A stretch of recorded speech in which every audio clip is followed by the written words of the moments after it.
All right. Let's see. Good to go. Hi, how are you? Hey, everybody. How's it going? It's nice to be back. It is. I won't take up a ton of your time. I just feel like we're making up for a little bit of lost video experience over the last couple of days. There's got to be some hilarity between the Sidney Powell breakdown, which is only a couple minutes. We'll do that first. And then the Rudy Giuliani Christmas message, which was nearly as awkward. And I say nearly as awkward as Trump and Melania. But we'll get to that right away. Welcome back, everybody. Thanks for joining for the radio show earlier. If you did, and if you didn't, hi. Every Saturday morning, I have a radio show on WCPT Radio in Chicago, and it's a 2-hour call-in, old-timey terrestrial radio show right out of the 1940s with, like, commercial breaks and callers and everything. And it's turned into the Hal Sparks Radio podcast, mega worldwide, on the Sexy Liberal Network by the lovely and talented Chris Lavoie, who is working with COVID right now. So I insist everyone continue to send him love if you are so predisposed. But hi, everybody. Hello. Welcome back again. Hi, Mimi. Hi, Connie. Hi, Kathleen. Hey, David. What's happening, EO? Patty, what's happening, Marcia? Can we start a countdown game, Biden time? Yes. I insist. Why is there an ad? I don't know. Maybe because, I don't know. It might be just that if you just follow but don't subscribe, it plays ads. I don't do them actively. So sometimes Twitch does that. Some of the sites put up ads. So that might be it, I think. Yes, Chris lost his sense of smell, but other than that, he's felt okay for the most part. Hey, Belfast, Ireland, how are you, Anne? It's our Anne. How are you? Give me a link to your intro music. There isn't one. It's just the music that I play on my intro that I made myself. You know what? I'll post it. I'll call it something and put it on. Like, I need more homework to do. I'm so behind on all my homework. Which reminds me, patrons, there's going to be, first of the year, we've been waiting for a bunch of this stuff, but a big kind of outlay of things. We're catching up. Finally got ink for the printer after waiting COVID-wise. Finally got, we're getting a little caught up. So summer's helping me out and things will go out. We fingers crossed. I'm doing my best. But so if you're waiting on anything from Patreon, it is coming your way. Patience, and I adore you. Still, patches are backlogged, but I'm sending out as many as I have. So people will get caught up. And if you're ever at a live show and you're like, hey, I'm a patron, they'll come back and go, hey, do you have a patron who's here? And I'll go, them? Yes, of course. And then I'll have a patch with me or something. We'll figure it out. But it's going to happen, yes. Presents will happen. It'll be like a Chinese New Year gift, timing-wise. Okay, here we go. Ta-da! Sidney Powell wants to fight for Donald Trump, but his aides won't let her. Terrible, what's going on? Why won't they leave Brittany alone? This should be good, though. Zinger! So what is the president She seems well. supposed to do right now? What do you want him to do right now? The president right now could do anything within his emergency powers under all the federal statutes, acts, and executive orders to do whatever he thinks should be done. Yeah, he could declare a hurricane. I mean, he's got all these emergency powers. Just like pretend there's an emergency. That'd be good. I mean, wait, back up. Yeah, but To I haven't read protect those. our republic. What is it that he should and do? secure this election. Something specific. Give him some advice. Okay, I would encourage the president to issue Send National Guard troops into preschools. findings pursuant to the executive order of everything that's documented as in election interference, and to stand up a task force immediately with instructions to secure the voting machines in at least 10 different major areas across. What do you want him to do right Hold on. What do you want him to do?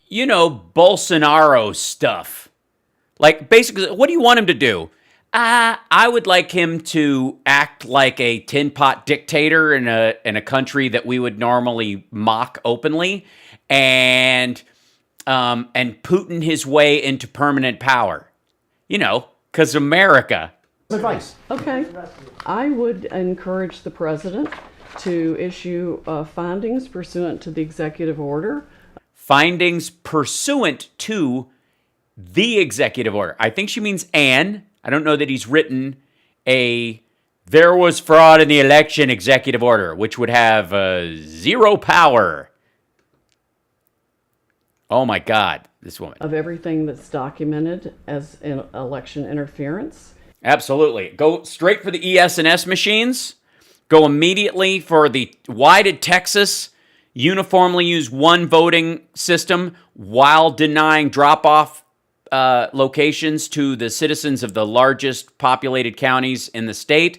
I would immediately go. Look at the imbalance in registrations versus voter turnout, considering in Kentucky, for example. I mean, an executive order right there to declare Mitch McConnell too coked up to. Is that what she's talking about? That's not what she's talking about. And to I thought she was talking about something else. stand up a task force immediately. Stand up the super task force of power election, power people. You don't have an elite strike force that you can. Elite strike force, Jenna Ellis, power of the smirk.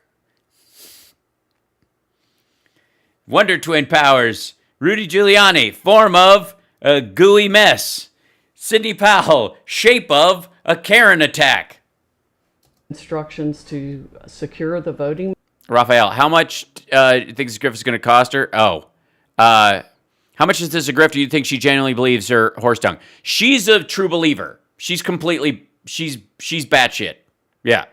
Rudy's on the fence about how much of it he believes. He just knows it motivates the base. They're making money off of it. He's getting paid because they're motivating the base to throw money at Trump hand over fist.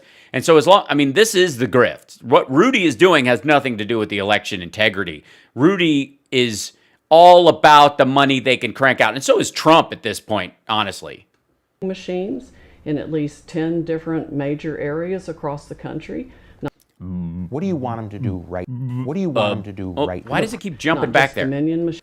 Yeah, just pull any areas. What kind of areas? How can I say? Urban is often a word that's used. An urban thug-like, low-income, black, Charlie. I mean black. I'm talking about the black. Seize the voting machines in the black areas. They weren't allowed to have them in the first place. Machines, but others, not just blue counties, but some red ones, and to have But some red ones. have a formal cyber analysis and computer analysis done of those to tell us what algorithm, if any, was run on them, and when. Yeah, what? Just, you know what? Tell you what. We want you to gather up Dominion machines in red and blue counties and just bring them to us. And we will, in a room of our choosing, in a basement area, run tests on them to see if there was an algorithm, if any, present that may have thrown the election. Do you have any actual evidence that an algorithm would be even necessary, that the turnout in the election, the votes cast, the electoral rolls that are publicly available don't mismatch on such a scale that an algorithm would be necessary?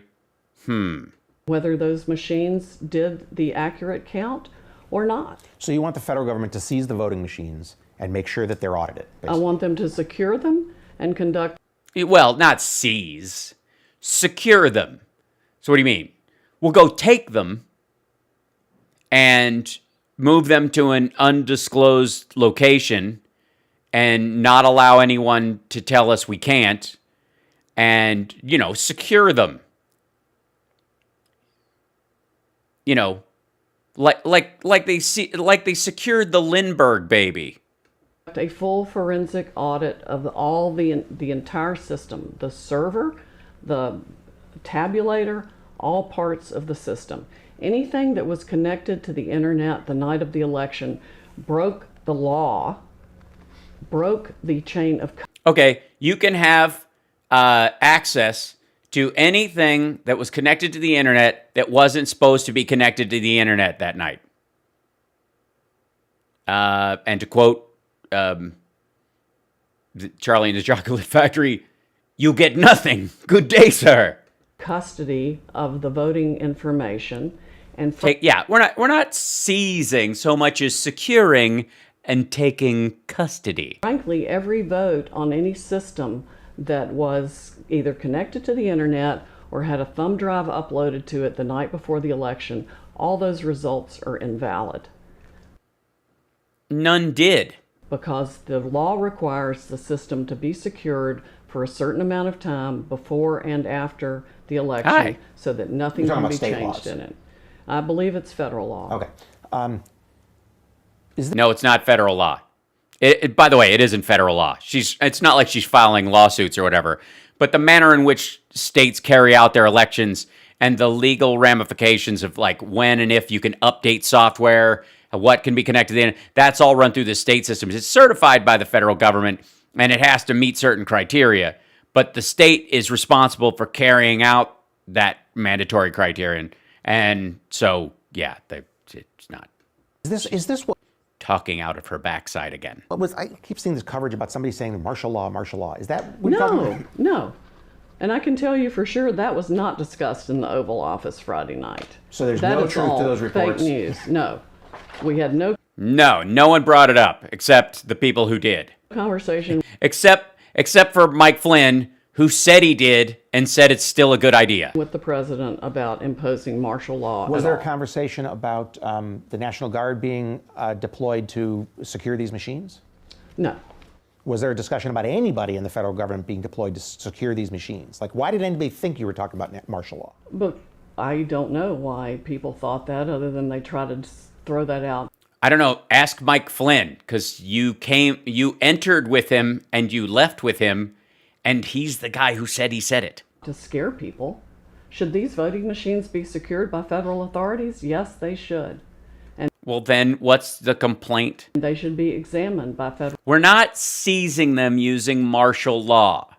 We're locking down the environments, meaning cities or counties that these are in, and we are securing these vote tabulation machines so that we can forensically audit them in a time allowed to our choosing, and Donald Trump will remain president until such time as we can prove otherwise. Right? Yes. Federal authorities in conjunction with whatever the best cyber and computer analysts are out there.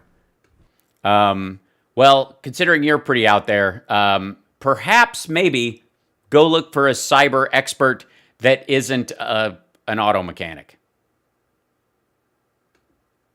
So, I apologize ahead of time. Oh gosh. Rudy, what happened? This is Rudy Giuliani.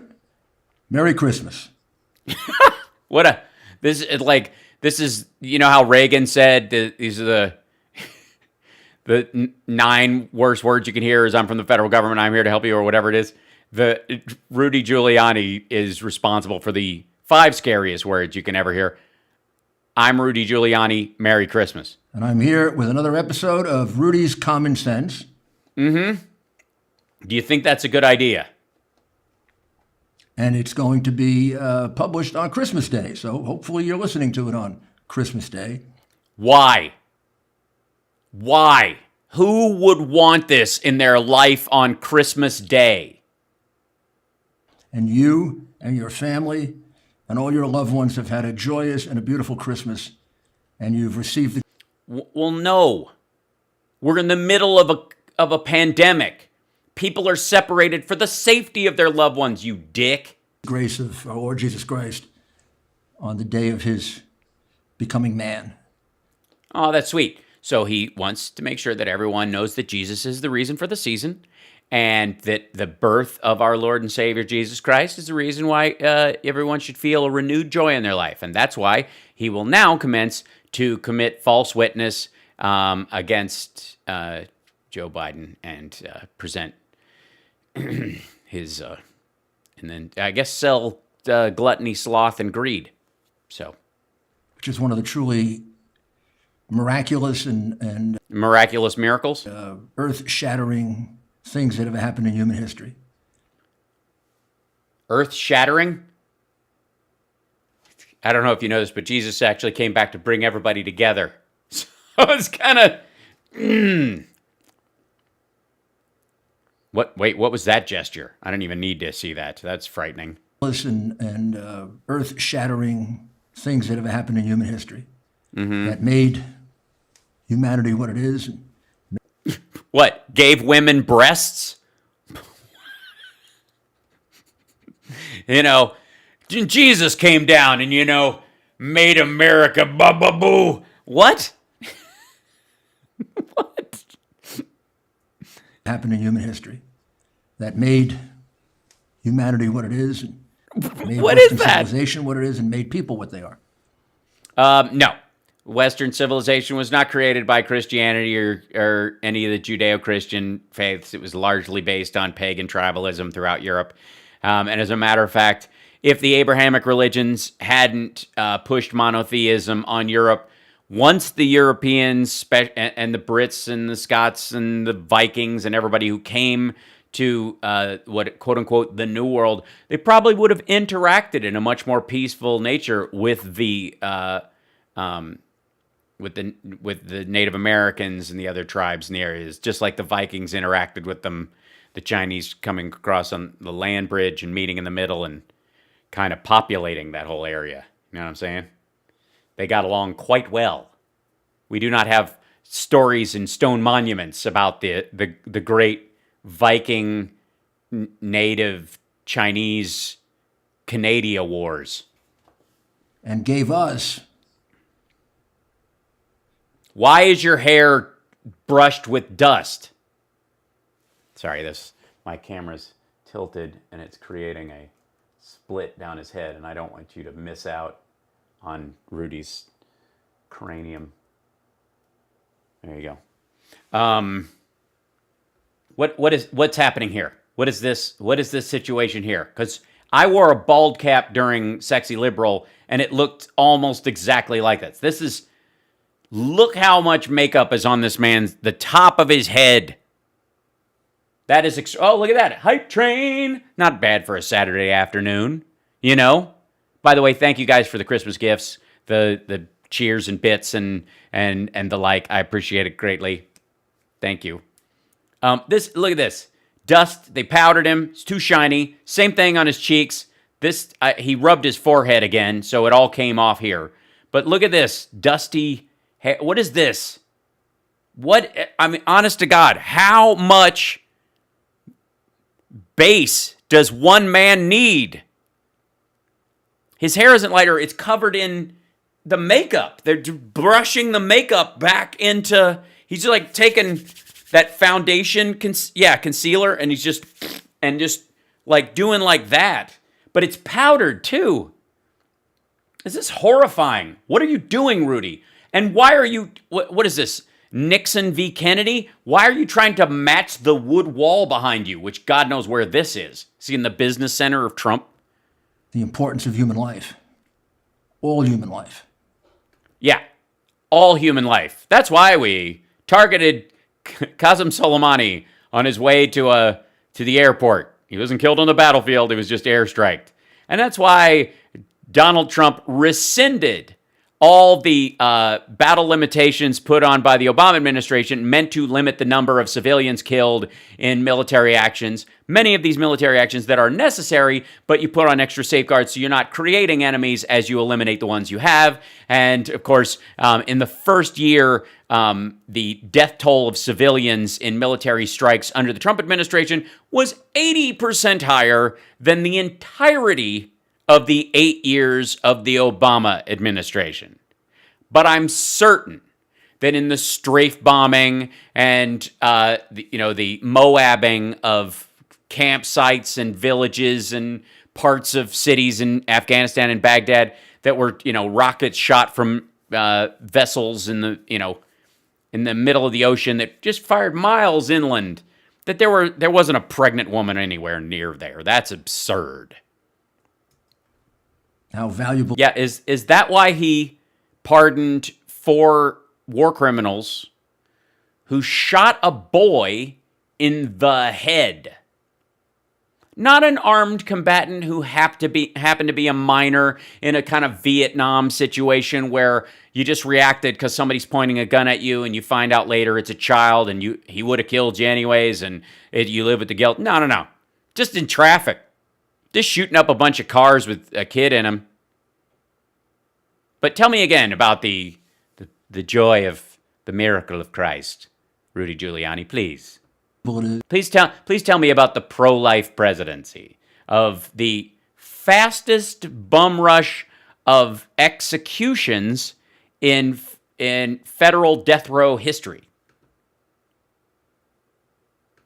Whoops. How important it is, how it has to be cherished, and how it has to be protected and preserved, as well as the liberties and the rights that go along with being human, which are right, like Second Amendment. I mean, that's a liberty and right that goes along with it. That's a God-given right. Of course, humans went tens of thousands of years without having ammunition or rifles or, never mind. given to us by God and not by man. Yes, the Lord did give unto him an AR-15 and said to him, Isaiah, open fire on thy child. Psych, just kidding. And that's really been the pursuit of this entire podcast, common sense. Yeah, the way to get back to the brand, Rudy. To try to explore the issues that are so controversial from the point of view of, what makes sense, what really is involved in these values and in these rights, and how can they so easily be trampled over? And as we look back on this year of 2020, which we'll do in greater detail maybe next week. Oh, good. I was worried. As we look back on this year of 2020, it's been Level 5 hype train. Thank you, Christina FF and the moms. And Fire Biscuit? Is that Fire Business? What's Fire Biz? I can only see the first 3 letters of the second part of your name. Bless you. Quit, Rudy. Speak. a very bad year for human rights or God-given rights. Oh, yeah. Which ones? Human rights or God-given rights? They've been eroded dramatically in the country that didn't create them, but probably enshrine them better than any Blasphemy! We created them. country in the history of the world, the United States of America. There's never been a year in American history where By the way, I'm dead serious. I mean, I don't know why he's turning on America so harshly right now, but freedom of speech, specifically, and the right to bear arms, specifically. I mean, there's a dozen other, but these are 2 of their supposed favorites. Didn't exist. Weren't enshrined in any country's constitution. They were monarchies and theocracies. Those are specifically, as a matter of fact, Thomas Jefferson's inclusion of the First and Second Amendments are in direct violation of the primary commandments, especially the First Amendment. Oh my God. And the fact that they opened with it thou shalt have no other gods before me, honor thy father and mother, thou shalt not take the Lord's name in vain. Those 3 things. Freedom of speech eliminates 2 of them. Freedom of association, freedom of the press. All the First Amendment enshrines in law the right of every American to violate the first 2 commandments. They kind of overlap. Thank you so much, Jillian. Bless you. And Merry Christmas. I appreciate that. So the First Amendment is a direct confrontation with religious law, because that's what they were moving away from, rulers that were ordained by God handing down the rules and modifying the rules at whatever whim they wanted to use if they just decided the law didn't apply to them, they were kind of sick of that. So when they formed the government of the United States, that was the point. And the first one, it could have been the freedom of speech could have been the Fourth Amendment. It wasn't. It was the first. And it directly contradicts the first two commandments. It literally, well, Amy Coney Barrett didn't remember redress of grievances, which I thought was hysterical because that's what her job is for. That was the one part she forgot.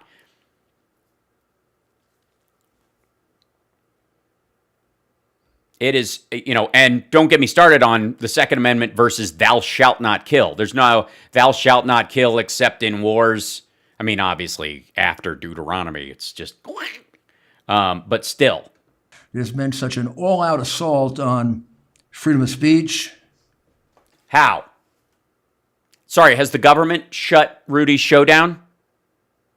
The freedom of speech is about the government stopping you from saying what you want.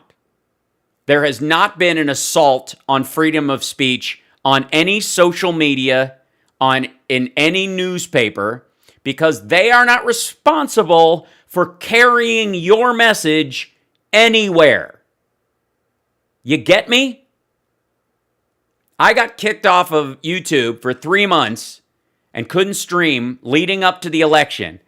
Perfectly timed to guarantee that I wouldn't continue the impact that I was having.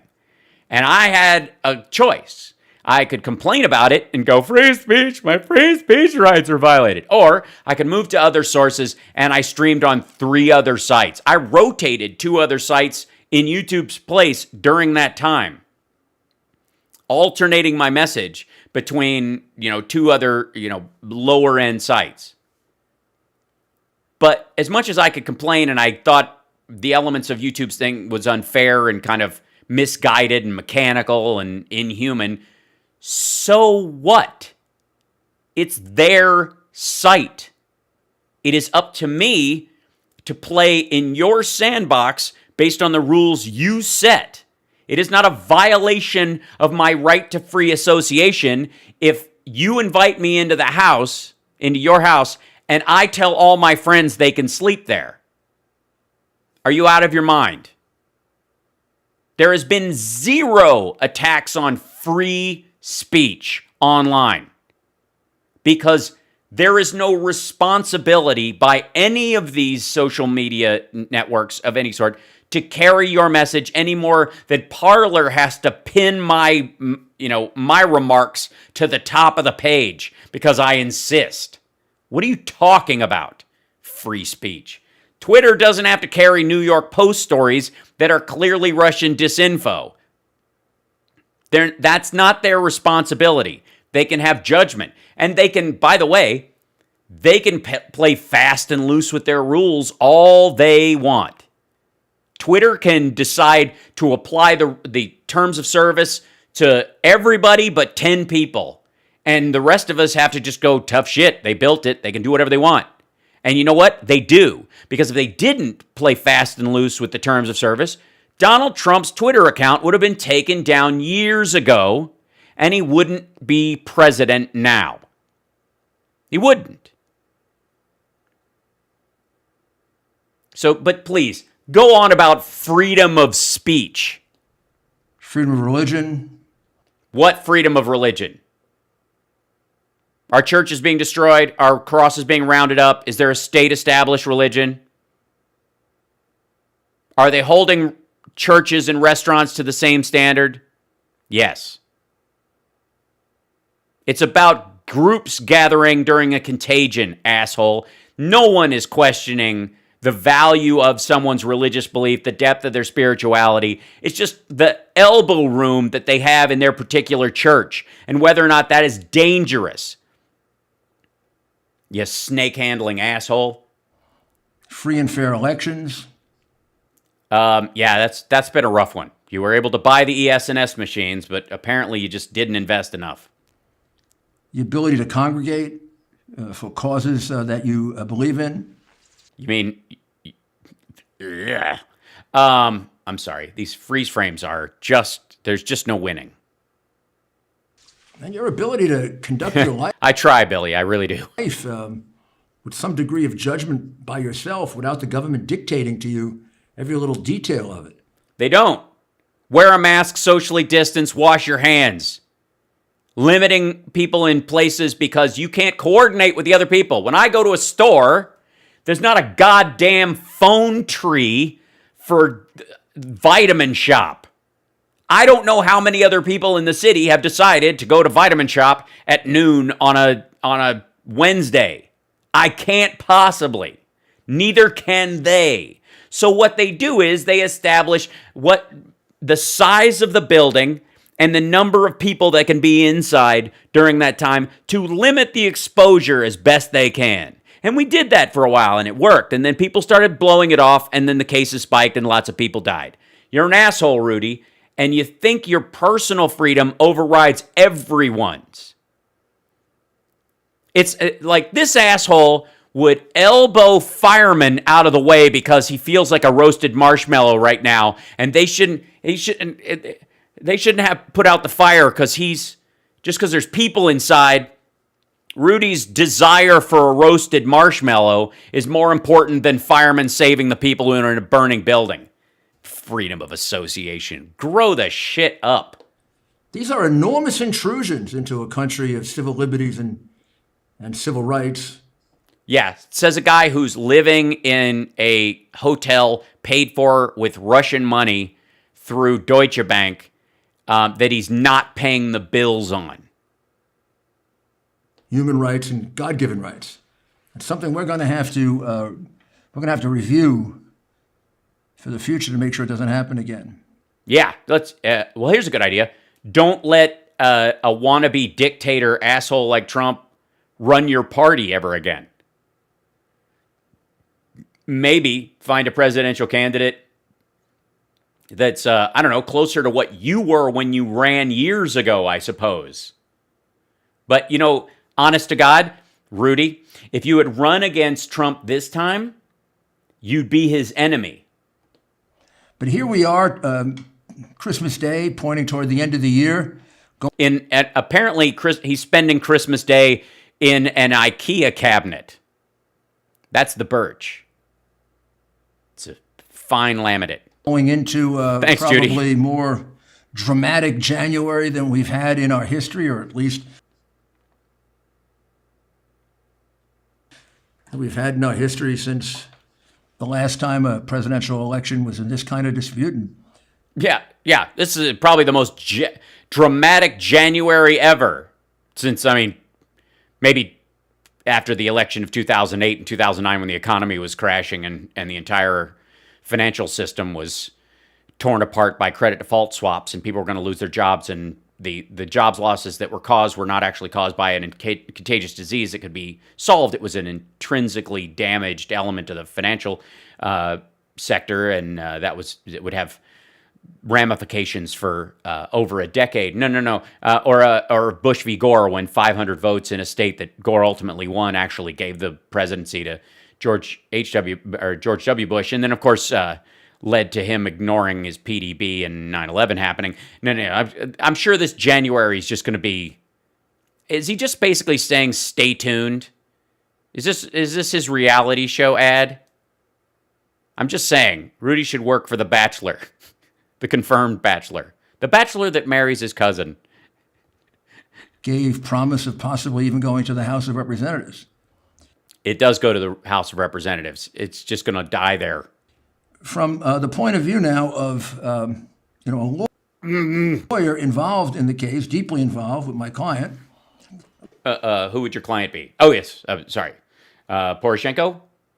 Let me tell you what the 4-5 states are to look at. Okay, 4 or 5 states to look at. Georgia, Pennsylvania, Michigan, Wisconsin, Arizona. These are the 5 states. I'm going to 4 or 5. We only need 2 of them, but we're not going to. And I'm going to give you the key things to look at in those states. Great. Over the course of the next week or two, of course, we'll go into more detail. Yeah, don't do the detail now. Why would you? Why would you go into detail now, Rudy? Why? If you had details, you'd have gone into them before the election. I mean, honestly. Wait, hold on. Keep your powder dry. He is totally one cheek sneaking us right here. On it, and show you more of this. But maybe it'd be a good idea Yeah, just give us an overview, a broad. to sort of see what's at issue in these states and why they're How many, honest to God, guys, how many broad strokes episodes of this bullshit are we gonna watch? It's always like, I could give you very specific things, but let me, blah, blah, blah, you know. there's so much turmoil because Yes, turmoil. Yeah, tell us about the turmoil. Yeah, why start with, yeah, hang on to those details. Not yet. Hold. It's like, as many of you maybe have not gotten beyond the dominated, basically a Democrat Party controlled press that we have in this country, which is yeah, maybe we haven't gotten past this, and maybe we just haven't had a chance to watch 9 episodes of this bullshit since the Hunter Biden laptop face plant that you did. And then you're like, but really, it's about the election fraud, and we're going to deal with that after the election if we have to. Oh, we might, but we'll start working on it then, but we're not sure. Jesus. is akin to the kind of press they have in Venezuela, China, Totally the Venezuelan press is telling us the wrong things. and in countries that are dictatorships. Rudy filmed this on Christmas Eve, and then he put it out yesterday. Christ. For purposes of press right now, we might as well be in a dictatorship. Yeah, basically. I mean, you got OAN acting as like the North Korean news agency, and Fox. How have you fallen so far, Fox? How did you go so astray? Hugo Chavez has stolen everything from us. With a few exceptions, like my ability to communicate with you on podcast or on WABC or on OAN. YouTube or OAN or Newsmax or Jesus Christ. Like, just list all the areas where you can say whatever the fuck you want. This is so dumb. CNN or on Newsmax. Yeah, 2 networks with that have beat Fox in the ratings a couple of weeks over the last few days, and that are on 24 hours a day, and that anyone within it, and that play clips from each other on cable. But please tell us about the draconian Venezuelan and the Chinese news agency attacks on your freedom. Or on some of the really brave independent radio stations that carry people like Sean Hannity, Rush Limbaugh. Yeah, Rush Limbaugh, Sean Hannity, show on Fox. Rush Limbaugh, biggest reach in AM radio.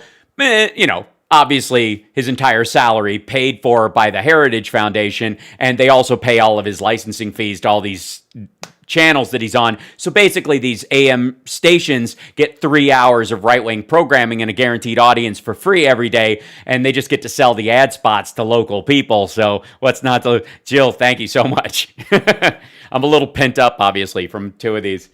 The dude just listed 9 ways that he can put out an unexpurgated, uncensored, full version of whatever he wants.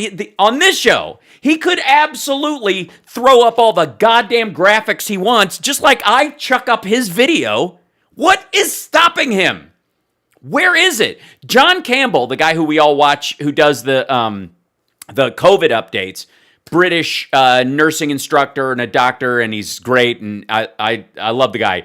He has like those old school overhead projectors, basically. Like he uses a webcam over it, and he writes on pieces of paper, and he just slides it under there, and just with a pen goes, here's what's what. It costs nothing. Rudy Giuliani is a millionaire. He's a multi-millionaire. This man is worth, short of $100 million. 80 million? I don't know what his debts are. Right? How the hell when I started doing this streaming show, I was using like the C920 camera and, I upgraded to the little 4K one or whatever, but it overtaxed my computer and it died. And thanks to Rob Glenn, we got a real computer. And bless you, Rob Glenn, for now and forevermore, for helping us out. And because of that, I was able to, and with the patrons and stuff, we were eventually, and I don't spend a ton of money on this stuff. I'm frugal about it. I didn't go out and buy a goddamn, Sony C920 or whatever I forget what that big giant old-fashioned model of video camera that they have. This is it's a DSLR with the most expensive part of this was the HDMI cable, mini to normal size HDMI, finding some of this shit, right? But it took me all of maybe 2 months scrapping stuff together while everything was shut down to put together a level of production I can run myself from 4 buttons on my desktop. You're telling me Rudy doesn't have 9 people working for him, one of which could go watch 9 YouTube videos themselves and go out and buy 9 objects. It's the Herman Cain plan for better podcasts. 3 lights, a camera, a thing to get the source into the computer, a computer that can handle it by itself, a microphone, headphones, and some sort of control surface that he or someone else can run. For Christ's sake, man. How pitiful. This is the Sony A5100. Thanks, Barb. You know what I mean? Yes. And then, right now, because I put stuff up in the graphics like this, and I do it in OBS, I use Streamlabs OBS for this, that I just basically do a desktop, I show my desktop, and then I just position the video that we're watching on the desktop where I want it, right? Okay. For Christ's sake, we have watched this asshole do this for months. Why is there, what are we getting from watching the fact that he is hiding in an IKEA armoire? Seriously. What is this? What's this space above his shoulder for? If not for picture in picture. Seriously. What are you doing, Rudy? It's unconscionable that this asshole, believes what he's saying, allegedly. Let's just go with the idea that he actually believes what he's saying. And then gives so little, he cares so little about what he believes is happening to the country. This man believes that our country is being destroyed. In the same way that I feel about Donald Trump, he feels about the Biden crime family and Hunter and all that. He's arguably, I don't necessarily believe it's true. I think he's this grifter and this is bullshit. Doesn't matter if he's an old man. He's got a staff. He's got other people who will figure it out. His son takes care of a lot of this stuff. Oh God. The point I'm trying to make is, if he actually gave a shit about this, how do you not, when you're like, we need to present evidence, do more than just print out pages that are upside down, wag them at the goddamn screen, and then throw them away? Hating liberals is big business. That's right. And it's probably, this is Rudy's MVP, okay? This is the reality. As much as I'm bitching about this is the reality. This is what's called MVP. Minimum viable product. There is no reason for Rudy Giuliani to give his audience any more than he has to keep them on the line to watch cigar ads and bullshit like that. He holds back all this evidence, this promise of all this evidence that's going to come, and I'll show you next week. Stick around. Watch the end of the episode, and then by the time I get to it, And you can tell I have a hard time with that kind of machinery myself because my show goes on for hours. I don't cut it down into little half hours and pretend and sell cigar ads. I don't do it. Because I am enraged by this asshole and Trump and all their stupid stuff. But I also care enough about my own sanity and my own country to not allow my rage at this bullshit to eat me alive and make me lose my sense of humor or care more than they deserve. So I'm not going to do it. But what I can control in that stoic way is I can control how I present what I'm saying and the evidence that I use to refute what I'm talking, what I'm arguing against. So I show Rudy's shit and I show Trump shit all the way through. I don't cut it down. I don't edit shit out. I don't take them out of context. That's the point. I don't hide from it. If he says a piece of news that's like, that's scary shit, this has really happened, I'll go look it up. You've seen me do it on the show. What is he talking about? Let's look it up. We Google it, off we go. How long before Rudy's pushing testosterone products? I don't think they're knocking down his door to have him sell that. Yeah, right. Any day now, Trump's healthcare plan will show up. If he actually gave a shit about any of this and actually believed that our country was being destroyed, that freedom of speech and freedom of religion were being gutted, then maybe, just maybe, he'd actually show his evidence on screen as he talked about it. Now, watch this. Watch him, this be the day. I don't think so. But this would be a miracle. You want to see a Christmas miracle?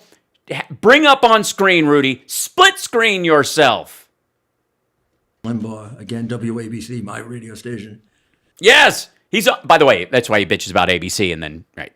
If it wasn't for them, yes, I appreciate that, Can't Stop Lying. That's true. we'd have a complete blackout of free speech. A complete blackout of free speech. You would count on the television networks.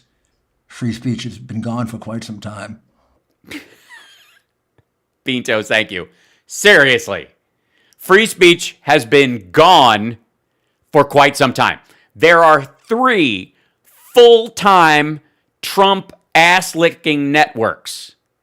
Fox, OAN, and Newsmax. 3. Full-time.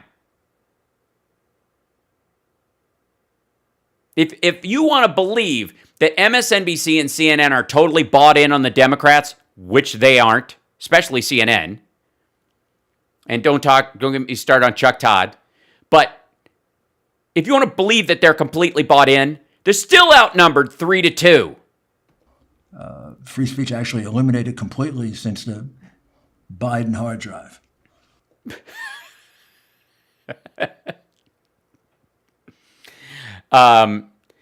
There is no Biden hard drive.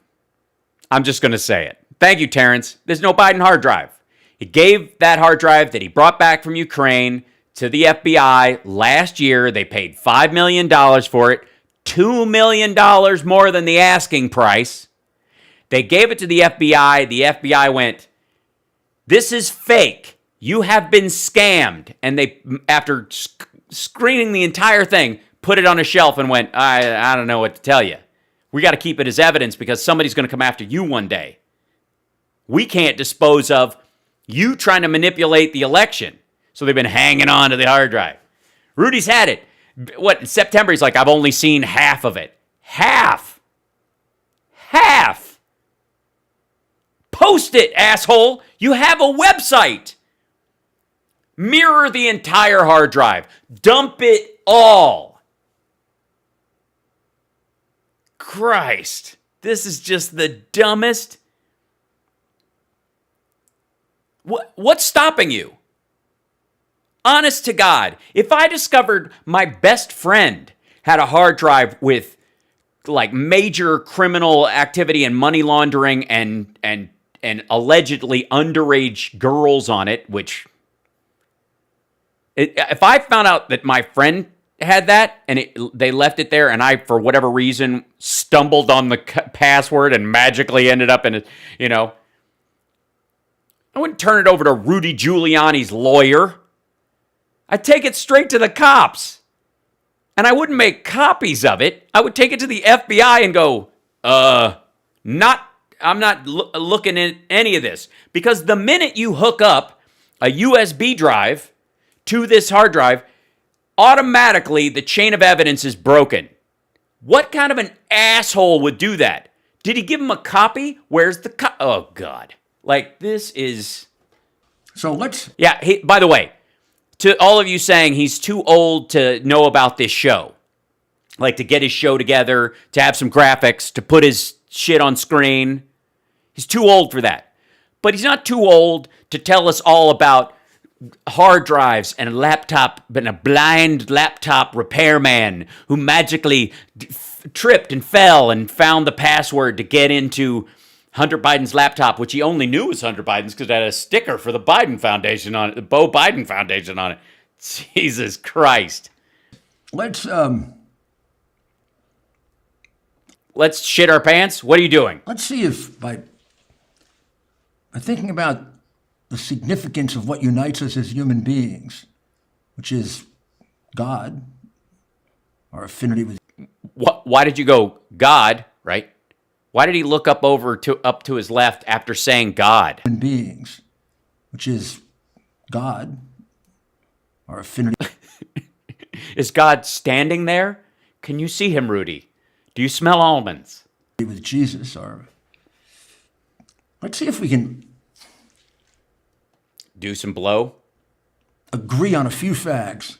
Sure, let's agree on some facts in the name of Jesus. That might then show you that what we're doing here is to try and determine who honestly was elected president of the United States. What you're doing is to try and determine. You have filed 50 lawsuits and lost them all. The one he won was overturned. Lost them all. Lost them all.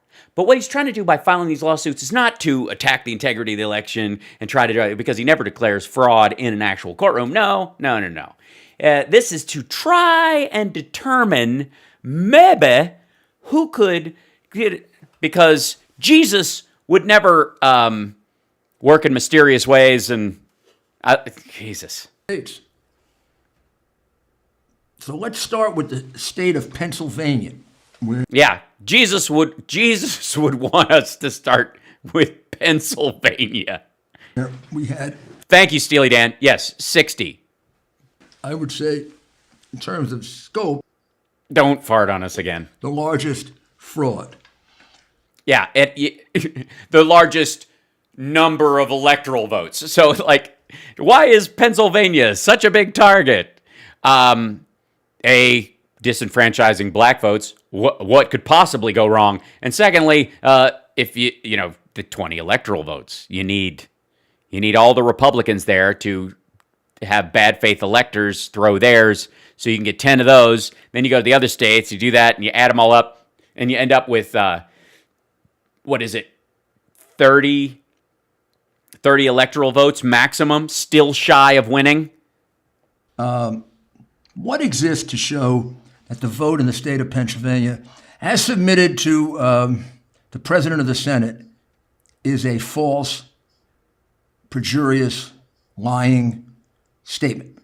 Okay, what evidence exists that the evidence presented to the president of the Senate is false and prejudicial? Okay. Well, the first thing that can do And you will perjure yourself. that is that there are affidavits from hundreds of witnesses. Every single voter, their registration has equal or greater weight than affidavits from an individual working with or for the campaign, or who is an activist for a losing campaign, especially because when you sign your registration, it holds the singular weight of an affidavit. You sign under oath that the information you're presenting is true on your registration. So Rudy Giuliani's activist, which, by the way, we've seen a lot of these. None of them have the gender right. It's a rubber stamp. But go ahead. Proving that 822,000. No. Alleging. Run that by me again, Rudy. What? You're a lawyer.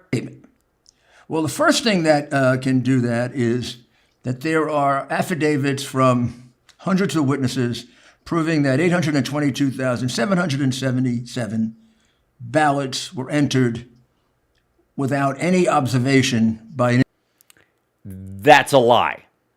As a matter of fact, some of the affidavits they presented were from people who were present, who were viewing them, and were not allowed to be observers Because there were already observers present. An independent observer, against the law of Pennsylvania and against common sense. And they were all done in the middle of the night. No, they weren't. They were counting constantly. They had more mail-in ballots than any time in history. There were cameras rolling.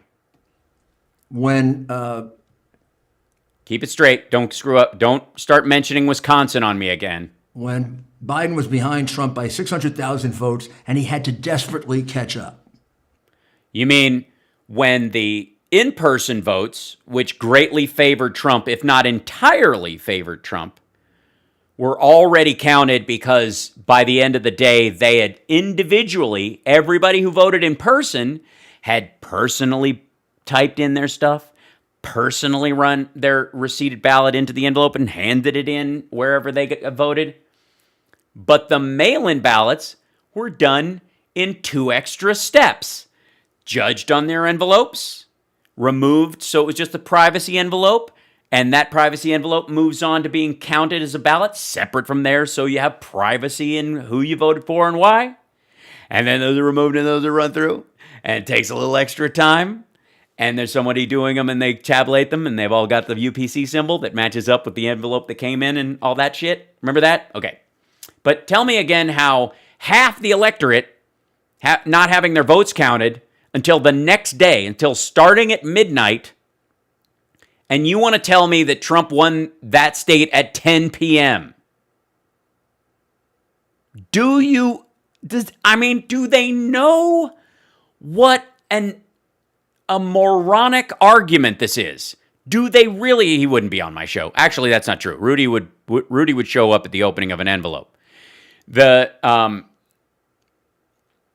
This is, maybe I'll call into his WABC show. That might be fun. Because if he didn't catch up by the morning, sure. Nobody catches up. Nobody is ahead in the voting at any time. You are ahead in the tallying of the votes, possibly. This is not a race. People don't go, oh shit, my guy's losing. I got to run down and vote on voting day. It does, and by the end of voting day, that doesn't matter. And in most elections, the number of people mailing in their vote is minimal compared to the in-person voting. But in a pandemic, half and half. Democrats largely, if not completely in areas, voted by mail.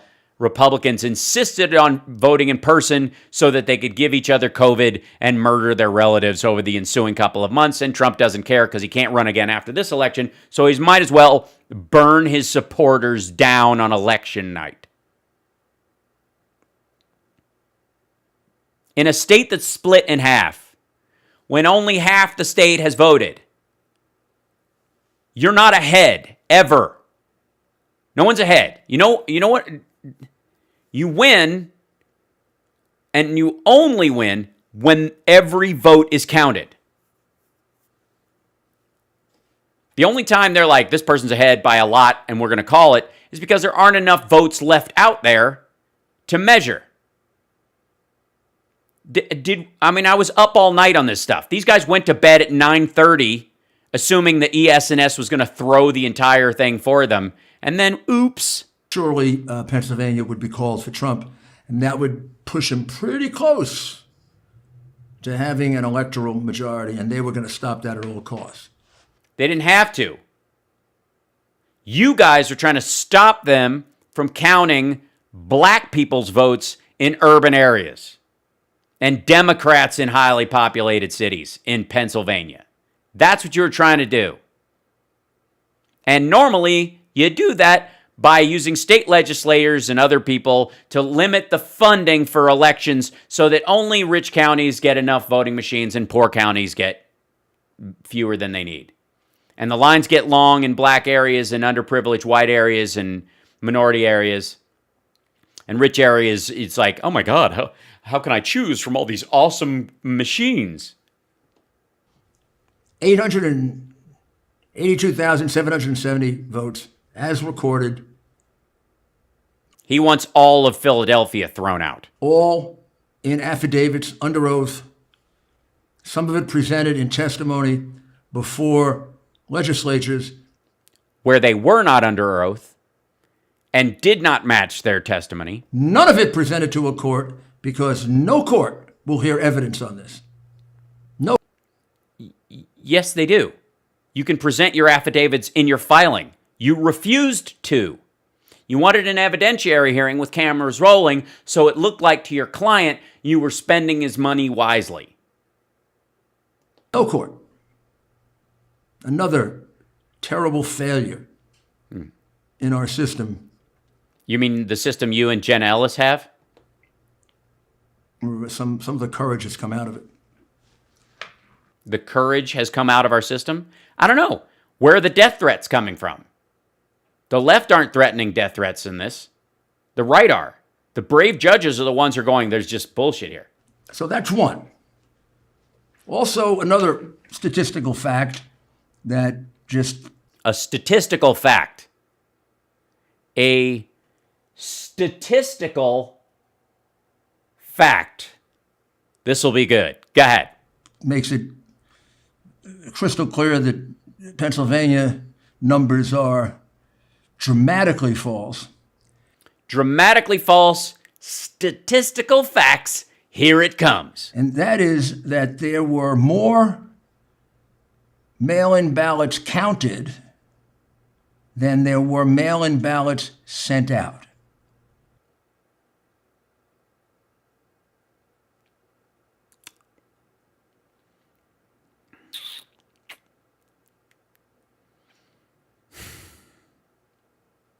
I want you to consider that, right?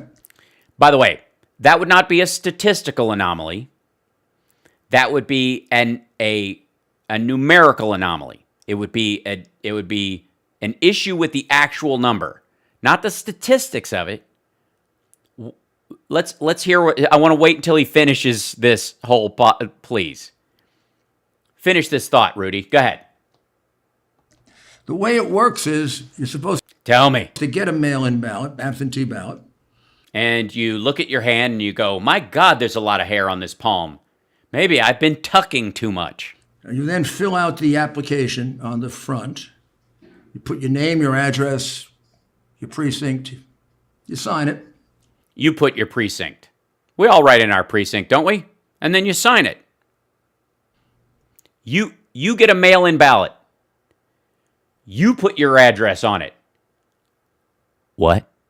There's a inner envelope. They call it the security envelope. Call it the privacy envelope. And then there's the ballot. You take out the ballot and you fill it out. Are you guys enjoying this? This is a statistical anomaly he's pointing out.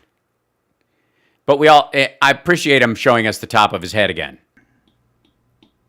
When you fill it out, you fold it so it fits into the secure envelope. Very exciting. You seal it, and you put it in the bigger envelope, and you seal that. And you send it in. All those ballots were sent out by the state. People can't just create those ballots on their own, obviously. Right. All those ballots are numbered, and when they are received back, they say, "Oh, we sent out 1.8 million. We've gotten back 1.4 million. 400,000 didn't come back. People decided not to vote by absentee ballot. They may very well have voted on election day. That really isn't a concern. However, let's hear it. when you look at the vote, you see that well over 2 million mail-in ballots were counted. And here we go. 1.8 million, quote unquote, mail-in ballots sent out. 2 million come back. And if Rudy would bother to tell anyone, besides filling us out, the state of Pennsylvania normally sends out in slight excess of 200,000 mail-in ballots. Most of the time, people vote in person. They send out about 225,000 mail-in ballots. There was, if anybody cares to read, an additional 1.8 million ballots sent out in Pennsylvania because of COVID. An additional 1.8 million. 2 million come back. They're still shy of the overall number that they normally send out, 225,000 plus 1.8 million. They should have 2,025,000 come back, but they missed a few. What do you know? Because he's not reading the full number, he's reading the extension number based on COVID. And he's reading it specifically from the order that they've been attacking all along, that the Secretary of State and the governor ordered that an additional number of people be able to get mail-in ballots. So they sent out applications. They got back new applications of around 1.8 million people. Other people voted in person. Now, we'll talk about Wisconsin in a bit. He'll start screwing up those two states.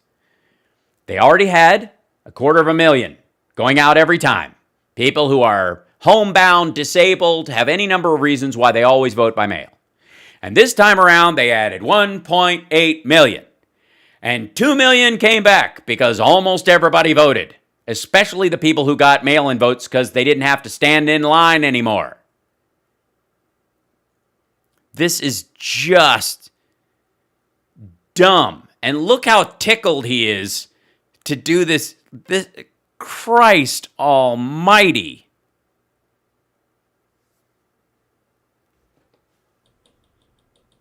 Now, if only 1.8 million was sent out and only 1.4 million were recorded as coming back, where did this other group that could be as great as 700,000 or 800,000, where did these ballots come from? Who printed them? Military and out-of-state people, like kids going away to college, and everybody who votes from home because they're disabled in the entire state of Pennsylvania. People that have already previously voted in an election absentee by mail.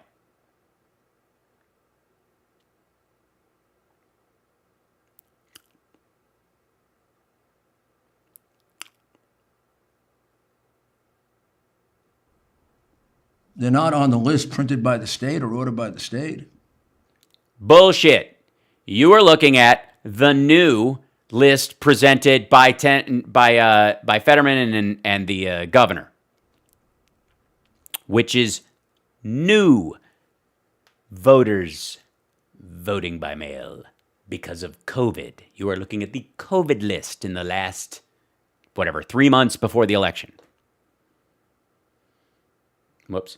And yes, he does like showing off his New York ring and his pedophile pinky ring. I'm kidding. We don't know. I only know that the Q people say that pinky rings make you a pedophile. I don't know, but only if you just, if you got rings on every finger, I don't think that qualifies. I think it has to be strategic. Where do they come from? Gotta be stupid. Yes, be stupid for us, Rudy. You know where they came from. Where'd they come from? They were made up. Made up. Let's see. Doopity-doo, doopity-doo. Number of mail-in ballots, sent out, came back. I don't know. We'll see. What else would be something there?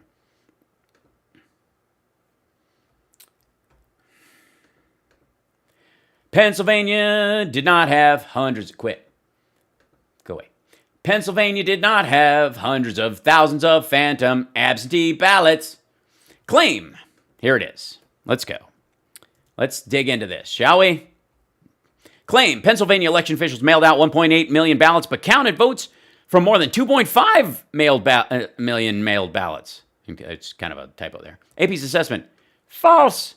The statistic combines data from Pennsylvania's June primary election, in which 1.8 million voters requested vote-by-mail ballots, and data from the general election, in which voters mailed back more than 2.6 million ballots that were counted. Facts. In the weeks prior before the November 2020 election, more than 3 million Pennsylvania voters requested vote by mail. So remember how he said 1.8 goes out, 1.4 comes back? Remember that? Remember how I said that? That's how it normally goes, and you wouldn't think anything of it? Guess what? More than 3 million went out. 2.6 million came back. I don't normally do this, Rudy, but fuck you.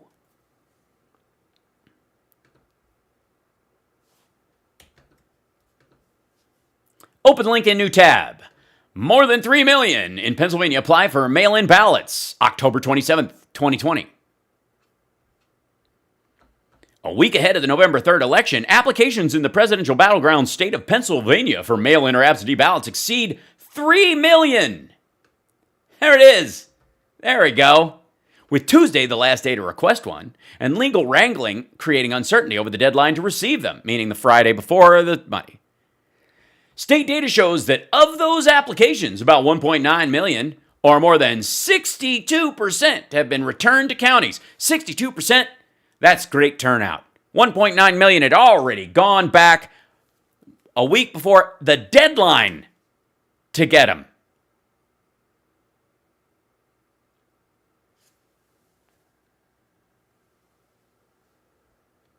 More than 9 million Pennsylvanians have registered to vote, a record high. If turnout is 70%, which is the state 2016 presidential election in Pennsylvania, that means 6.3 million people are going to vote.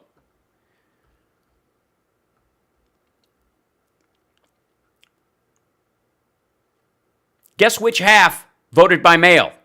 Guess which half they're trying to throw out? Jesus, this is dumb. The majority of people, and by the way, this came out, unlike Rudy's argument, before the election. Before. They knew this detail. They knew this story. They knew the fact that he was just saying was a lie before the election. Abby Leaf, a registered Democrat who lives in suburban Philadelphia's Bucks County, checked her mailbox Tuesday in vain for her mail-in ballot. I am desperately waiting for my ballot to arrive, said Leaf, a 46-year-old market researcher from Newtown, one of the millions of suburban moms that both parties hope to reach this year. Leaf hopes to vote by mail, but will go to the polls if need be.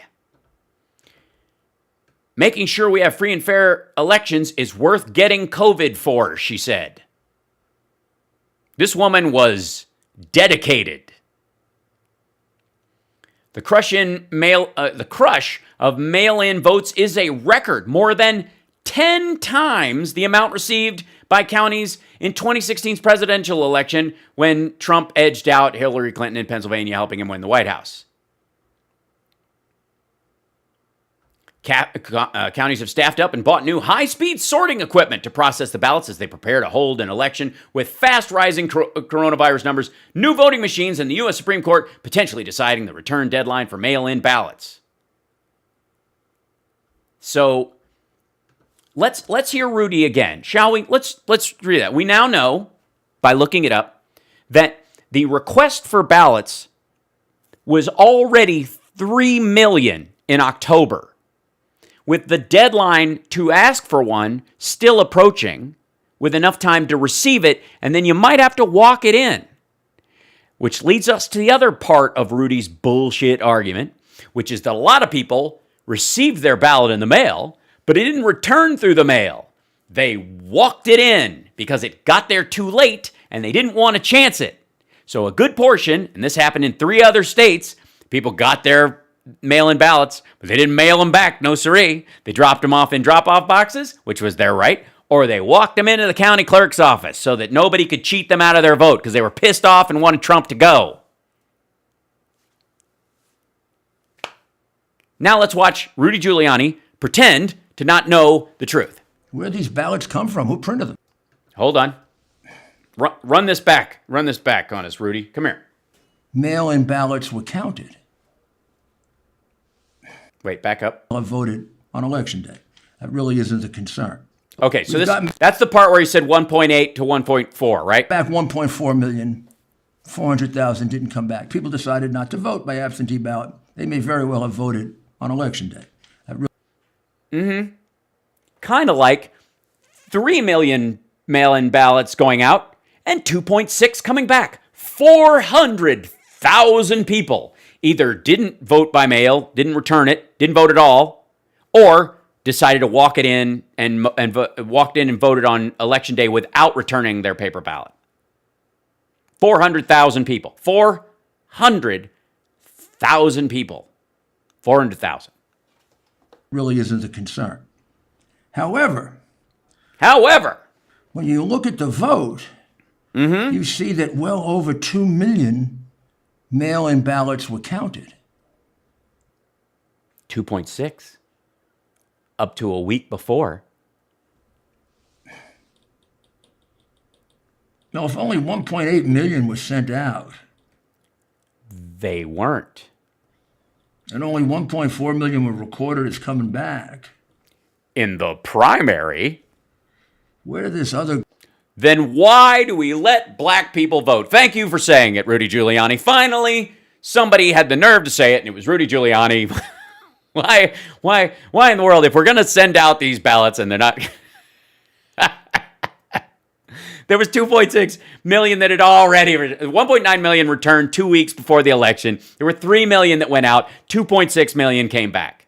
Completely in line with the normal, like, mail-in versus, like, sent out versus return. You absolutely... Remember, he started this... What did he start it with? A statistical fact. Right? That's what we started this shit with. Okay. Didn't he? Didn't he start with a statistical fact? This is how he's describing this whole thing before he did his little mime about filling out the ballot.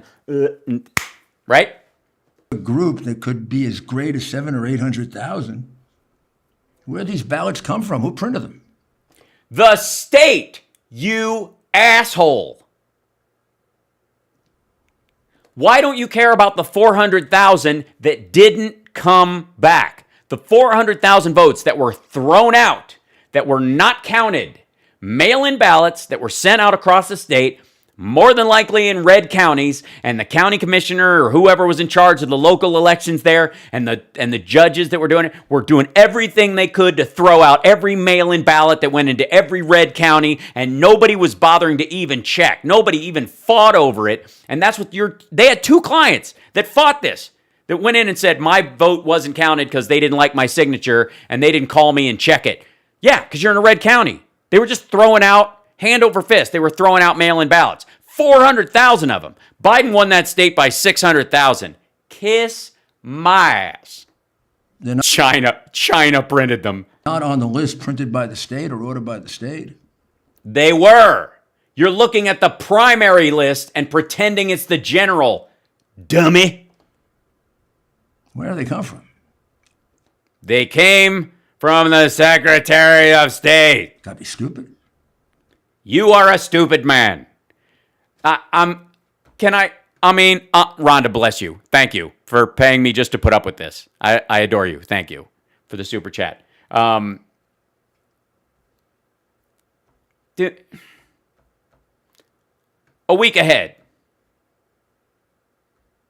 62% had already come back a week ahead of the election. They still had time to send more out. There was still 38% hanging out. The turnout was 70% in the election before it in general. So people in Pennsylvania don't screw around. They vote. It's a good turnout considering the rest of America.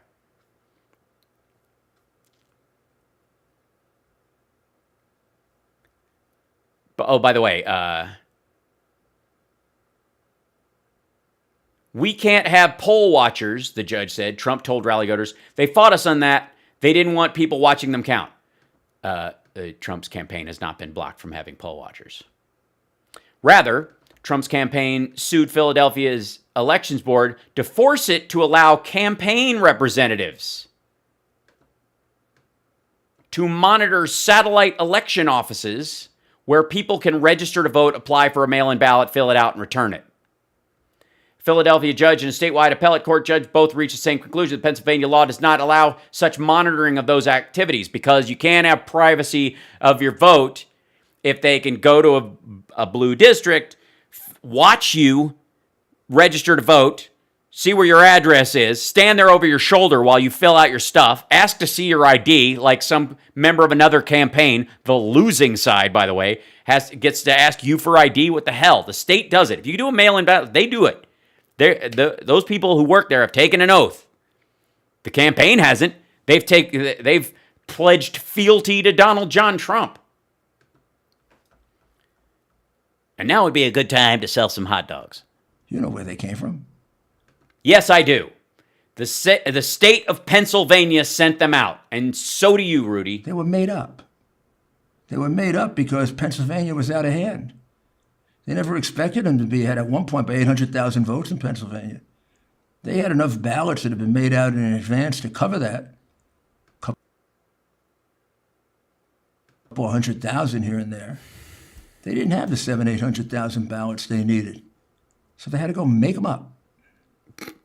Now, by the way, this was their plan, and they weren't able to pull it off.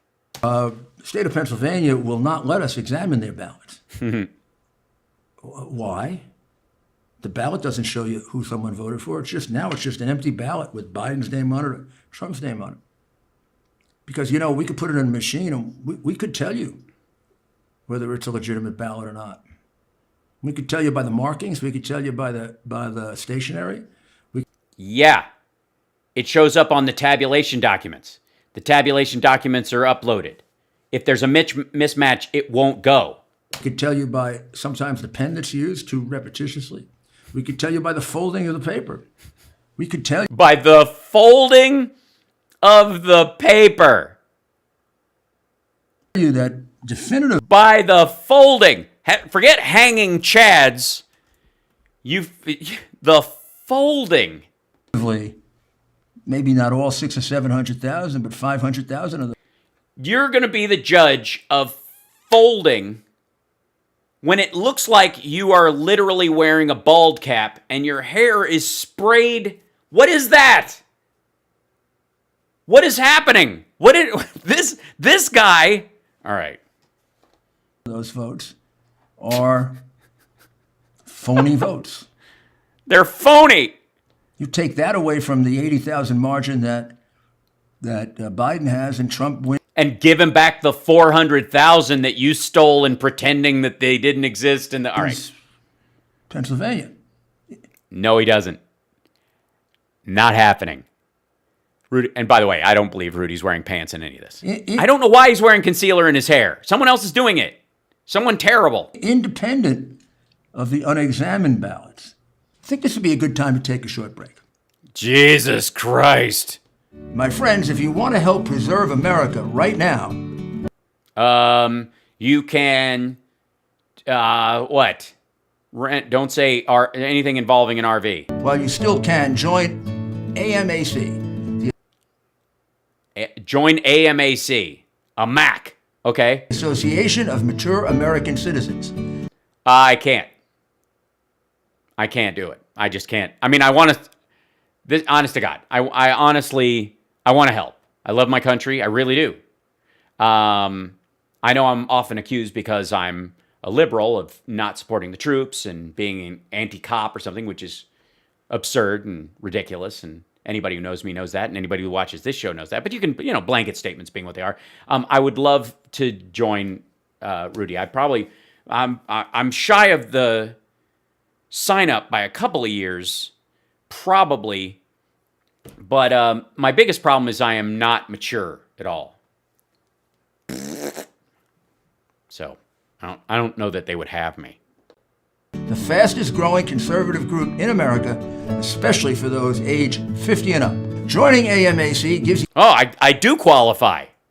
It's especially for me. And I don't know why he's wearing his Mr. Rogers. Go back. Rudy? Oh, God. What? One of these things is not like the other. One of these things just doesn't belong. One of these things is, oh my God, what's happening? What is happening? Good God. All right. By the way, nobody's hating on Rudy for being old.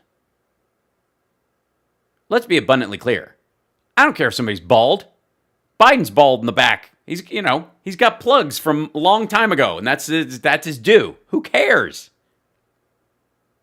It's the shellacking your head with base that doesn't match your face, oddly, and then wiping your mouth with your snot rag again and having it not be on your lips and nose and your forehead in this weird circular motion that he does every time. And then somehow you're paying someone, and again, this goes to the whole production value thing. He's paying a makeup artist. She's there in the room. God knows what else she does for a living. But that's the work she's getting. Man's a millionaire. He's a millionaire.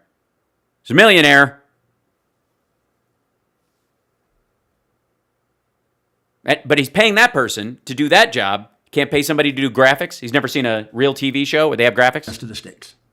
And now let me show you a chart. Excellent. Uh-oh, charts. Guys, who knew there was going to be charts? Please bring it up on screen. Let me show you a chart. Show us a chart. Could be one of the most extraordinary things. An extraordinary chart that has ever happened in American politics. The most extraordinary chart in American politics. A chart. Finally, a chart. Thank God. A chart, guys. From the point of view of cheating. From the point of view of cheating. Show us our chart. And you turn this chart around and... Turn the chart around.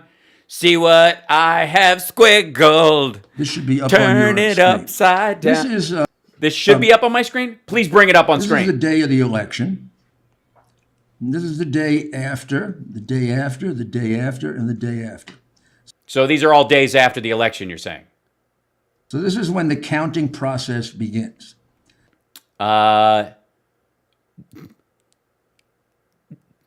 right. I'm holding. Wait. So... Jennifer, thank you so much for becoming a patron. When we start... when are we starting? We start with the election day numbers. The election day numbers. We start with the election day numbers. All right. On election day, Biden had approximately 2.5 million votes. I guess we're talking about Pennsylvania. On election day, before we started reading the mail-in ballots. What was that? On election day, before we started reading the election. You don't see the chart, guys? You have to see the chart. I'm sorry. Here's the chart. Wait 1 second. It's fabulous. There it is. There's the chart. That's the chart, guys. I mean, this is, don't get me wrong. This is the greatest. Take it in. Drink it in all its glory. This is the chart. And who could chart like this? I know. I wanted a Venn diagram. I wanted a pie chart. It's more of a chart than a chart. That's true. Look at this. I mean, Your Honor. It's got Christmas colors, Your Honor. This is allegedly, this is just him showing it. So he said, if I'm not mistaken, that this should show up on your screen. So like I said, this might be the day when he's finally showing something on screen. Trump had 3.1 million votes. Okay, on election day, Biden got 2.5 million and Trump had 3.1. Or 2.5 to 3.1. Okay. That was a very, very large 600,000 lead. Before we started counting, the mail-in votes. Way beyond what anybody anticipated Trump having. This is No, it didn't. That was well within exactly what they thought the difference would be between in-person voting and mail-in voting in the state. What's shocking is how many in-person votes Biden had. is a wipeout, 13%. Only 65% left to vote. Only. All right. Come on. Only 65% left to vote. 65%. All right. 600,000 is the difference. 65% of the vote left to go. All right. Okay. 65%. 65% left, not 65% counted. 65%. Then literally on election day in Pennsylvania, they didn't crack 50% by 35% of on election day in a state that normally 90% of voters vote on election day. I don't need Kornacki on my show. Kornacki needs me on his show. Well, how do you make that up? You do it by counting the other 65% of the votes. Well, you do it like they did in Georgia and Michigan and in Wisconsin They counted the mail-in votes. and in Arizona. You close the counting machine, the counting room down. You say, everybody's going home now. Goodbye. We're not going to count. Nobody did that.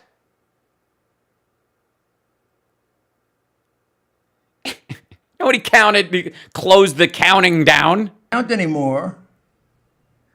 And then when the few people that are independent are gone, By the way, I am in awe of the chart, its positioning on the screen, its clarity.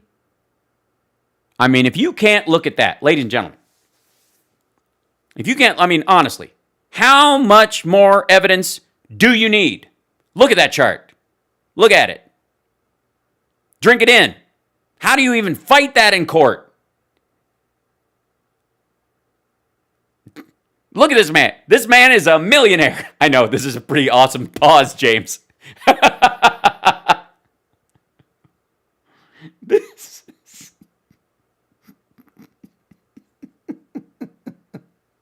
Please, Rudy, please prove me wrong and put this up on half the screen so we can get a good look at this piece of shit chart. What's the big red writing? I don't know. Why would I? Hold on, hell. This is my chart. I'm ready to go, and I think it's just short. And don't you shit on my blue suede shoes. couldn't see anything anyway. You start to bring ballots in, and Yeah. Do you start bringing them in, or do you count them the next morning? look what happens between the election day and then just the next day before noon. Just the next day before noon. So what do we know already from watching all these videos and the lawsuits that they filed? That each of the vote counting machines can do 18,000 to 20,000 ballots an hour. That there are, in the one room that we saw, 6 of them. That they process those, they put the tabulation one sheet back in the ballots in case they need a recount. They put the other ballot tabulation thing in another thing that's uploaded so the Secretary of State, everybody knows, this is the upload. This is the point he's about to point to, where they upload the tabulation documents. They run them through the machine. When they're done tabulating the tabulation documents, they go send, and that's when it shows up on Steve Kornacki's board, or it shows up at the Secretary of State's office each time.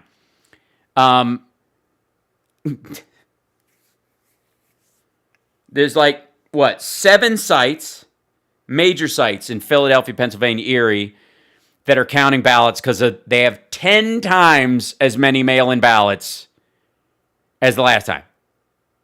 Millions. 3 million requests, 2.6 came back. They're used to processing 200,000. They had to set up satellite offices to do this stuff with people viewing it, with cameras on them all the time, processing all these. They knew they were going to have to do it. It was crazy. Took extra money, blah, blah, blah. These are the moments, and by the way, they started counting again in Pennsylvania at, 6 a.m.? Right? 6 a.m. Some of them counted through the night. Wisconsin and other places counted through the night. Philadelphia or Pennsylvania had this weird rule like, we're not letting you count these until the morning of the next day, because they were intentionally, the legislature in Pennsylvania was trying to make it look like Trump won Pennsylvania's votes so that they would throw it to him. But it was so few people voted in person. 35% of the state voted in person in this election. So they had to wait because they couldn't call it at under 50%. Because there were fewer than 50% voting in person, that plan to make it look like Trump won on election night didn't work. They thought it'd be close to 50-50. They were wrong. So they started again at 6 a.m. in Pennsylvania, counting all over the state. And by noon, each machine, 18 to 20,000 votes per hour, 7 a.m., 8 a.m., 9 a.m., 10 a.m., 11 a.m., 12 a.m., 7 different sites. What's the number he's showing you? I mean, seriously, do you wonder why this asshole got thrown out of court? The lead of Trump is shrunk to 160,000 votes. Right. No surprise. None whatsoever. It took them 6 hours. This didn't even happen during the night. That's why he had to say by noon the next day, because they stopped voting and they didn't start counting again until the morning. And the number of sites they had running that were counting the mail-in ballots was equal to the number that were added to this. Like this, even, again, this is being presented to you as a statistical fact. But please, drink in the chart. The 600,000 gets shrunk to 160,000. Oh, did I say 12 a.m.? 12 p.m. Yes, 6 a.m. to 12 p.m. Biden votes coming in. You could say effectively there was not a single Trump vote. Nope. Okay, so if you'll see what his chart is doing, he's assuming the distance in time is equal, and the growth of the vote over time is equal to the distance in time spent, not taking out the non-counting time. So what it's looking like is this steady, overwhelming Biden, thing that happened during the night. It didn't. Nothing. Start again at 6. All the mail-in ballots start counting, and boom, they largely go to Biden, as everyone knew they would, because largely Democrats wanted to vote by mail. And the math on this is self-evident to the number of places, the population areas, and the number of votes that were coming in. What's scary for Trump and his crowd is that they thought they'd have enough votes for him on election day that a lot of Trump voters would vote in person, that they would clear the 50% threshold, and they didn't, because they thought they could call it. But if you want to know the exact number, it's almost equally as stupid. It's the following. Oh, yeah, I have no doubt that your next chart is equally as stupid. What is this again? Hold on, I was reading. Equally as stupid. Coming in. What? Okay. So again, this is the assumption. See that split? It was much more stark than that.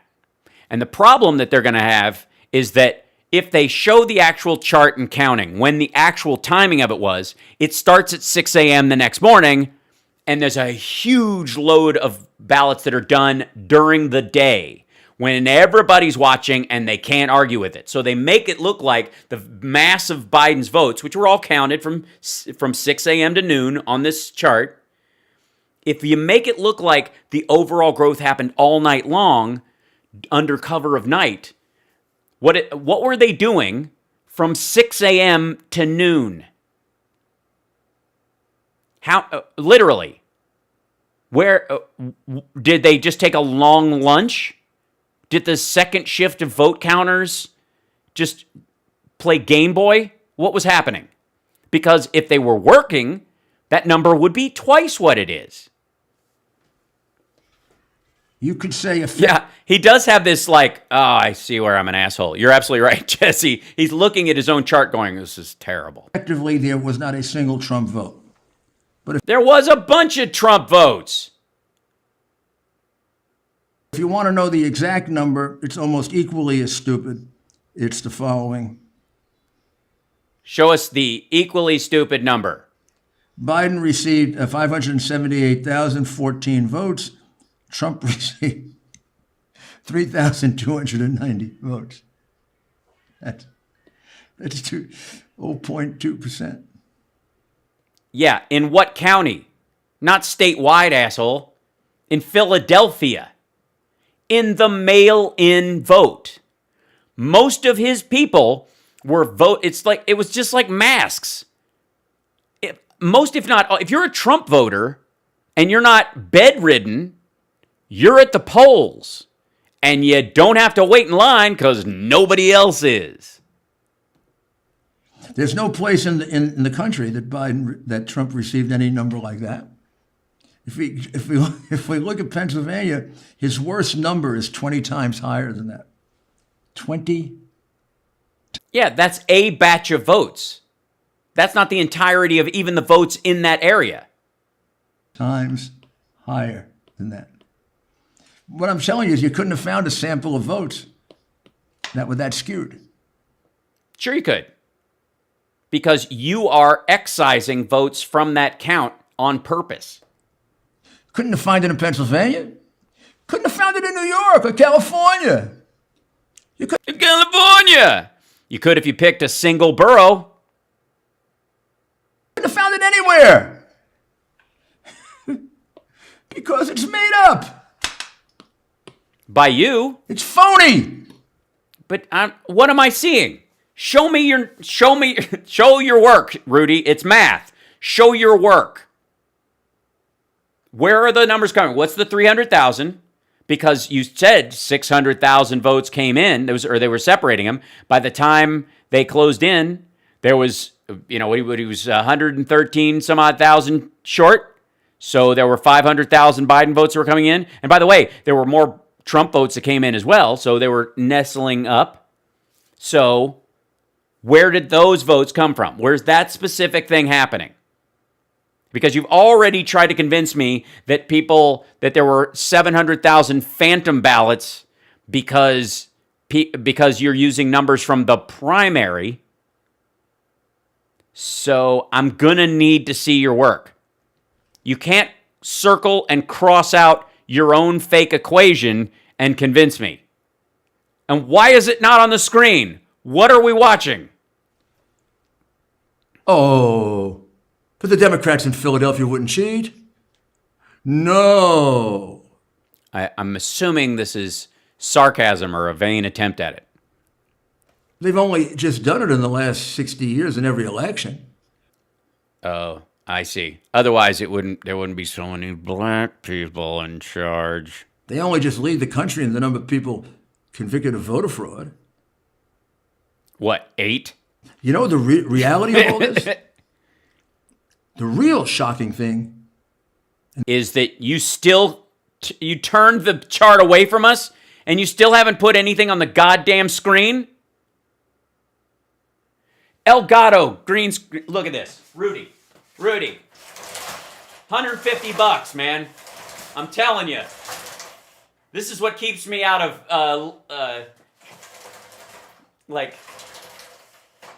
out of jail when it comes to the, let's see, I'll slide this thing. Is it this way? No. Nope, that way. This is the thing that, keeps me out of Leslie Jones jail, for a cluttered background. Jesus Christ. in this election that meant so much is if Philadelphia didn't cheat. Then something strange would have happened. This isn't strange. This is how bad and how crooked the Democrat Party has become and how greedy. By the way, did you guys memorize that chart, right? You didn't need to see it again? You saw there was green line and red line, and it said 600,000, and then there was this other thing, and then on the other, there was printed stuff, and he circled it, and you drew a line through it. You guys, you don't need to see that again, right? I don't need to do I do a screen grab, but it's... It's become for power and money and how much of control it has on our media. Like, you never saw that chart before. Why would I? You just made it up, you asshole. Why would I see... What chart? What are you talking about? Look how mad he is. What chart? The chart that shows that you were ready to call the election for Donald Trump with 35% of the vote in and none of the major Democratic counties? That chart? Christ. You should have seen that chart 3 days after the election on NBC You just made it. and CBS and ABC. Do your homework. If they had an interest in telling you the truth. You tell me that chart doesn't prove that they... That chart doesn't prove anything. It's a drawing on your iPad, asshole. You had every opportunity to picture in picture it. I guarantee the software that they are using to put his show online, because he's using high def, and I don't know why. You don't need high def, Rudy. You don't need it. Seriously, it's not helping. But I guarantee the software they have has the ability to do picture in picture. Like, honestly, like what doesn't? For Christ's sake. And this isn't even live. They edit this afterwards. They stole Pennsylvania. Rudy, you are currently, as we watch this stupid show, attempting to disenfranchise the votes of 700,000 people. And you don't give a crap about the 400,000 outlying mail-in ballots that were thrown out for some reason. Trump won Pennsylvania by 300,000 votes. In your ass. I don't want to burden you with more, maybe later on, but I'll show you. Yeah, don't do whatever you do. Don't. That's good. I appreciate it, Rudy. Thanks for not burdening me. Don't. I mean, we all. Come on. We all owe Rudy a big round of applause. And a little Christmas gratitude for not burdening us with too much information. I don't know if I could handle another chart of that complexity. Show you exactly how that can be proven. But in any event, wait, what did that say? PA-chart. Oh yeah, mention the chart. Look at this. Okay, hold on. Wait, I got to slide this over for you. Check this out. This is Rudy's thing. Look at that. Over in the corner, see that? It says PA-chart. So, notes. the one thing for sure is you can't math. the vote that's submitted by Pennsylvania is a fraud. It's a perjury. It's No, you're lying. And your head looks weird. dishonest. Governor Wolf and all his crooked Democrats are participating in it and letting it stand. Now we Uh-oh, here we go. Let's go. Let's move on, though. He's basically proven his Pennsylvania case, guys. I don't know really how we're even going to... How do you come back from a chart like that? We all half saw it. We all can't half unsee it. go to Arizona. Let's go to Arizona, shall we? Arizona, Doesn't have enough electoral votes to matter in this and won't save you, but fine. how do we know that Arizona is wrong? Yeah, how do we know? Arizona. I'm going to give you an easy one, okay? Yeah, please. Yeah, I couldn't handle the math on the last one, Rudy. Go easy on me. Don't hurt me, Rudy. Going to give you an easy one that does rely on common sense. Oh, no. But that's why I watch this show, because I have not any. and I desperately need you to guide me through the forest of sense. Mr. Payne's common sense. Mr. Payne, Thomas Paine, I'm guessing, or unless he means Major Payne, or Mr. Payne, who used to run the movie theater in Brighton Park Mall in Frankfort, Kentucky, where I used to watch movies and where I saw E.T. 12 times. That Mr. Payne? No, probably not. The guide for our show. That died for your show. What? Run that by me again, Rudy. Come on. Easy one that does rely on common sense. Mm-hmm. Mr. Payne's common sense. Right. The guide for our show. Yes, common sense has died for the show.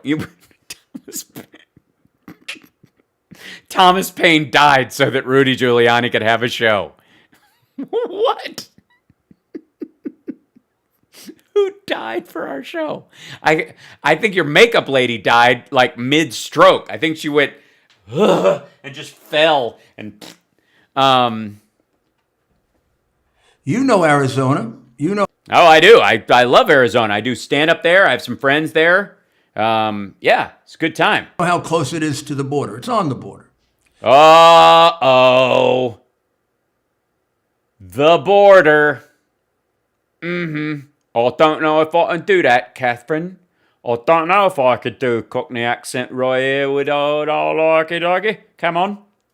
I've got to deal with Mr. Rudy Giuliani right here. Yeah, that's what I've got to do. He's letting us know, hey? He's letting us know that the border is the border. Well, get ready. Here it comes. You know the 100 years of border crossing issues that it's had and the 50 years of illegal immigration, non-citizens. You can have different views on it, benign, very strong. So there's two sides to every coin, benign and very strong. Rudy likes a fist now and again. Somewhere in between, somewhere balanced. Somewhere in between benign and being fisted by Rudy. But you know, by an immigrant. Oh, that Arizona is filled with non-citizens. Uh-huh. Some of them come seasonally and some stay for a lifetime. Yeah, some of them are just here for Christmas. And many of them vote, and they voted forever. Did they? Why do you do this to me, Rudy, with your face like that? Why do you do it? Why? And nobody checks. Nobody checks. It's Arizona. Wait, who won Arizona last time? So the governor of Arizona, who by the way, no, Rita, I don't know if I can do an Irish accent this late in the game. It's just not possible.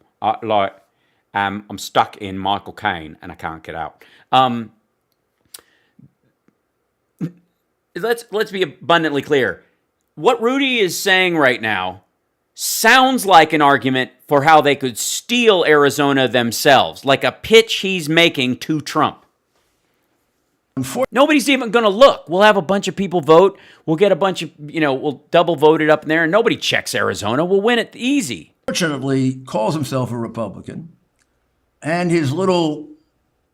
Ew. His little what? Squeeze it.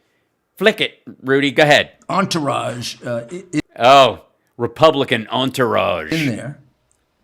Have submitted an entirely laughable vote count in that it pretends that it doesn't contain the vote of a single non-immigrant.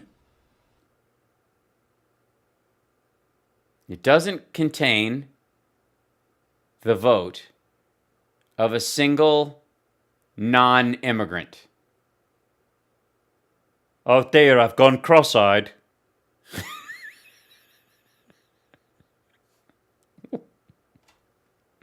What? It doesn't what? It pretends that it doesn't contain the vote of a single non-immigrant.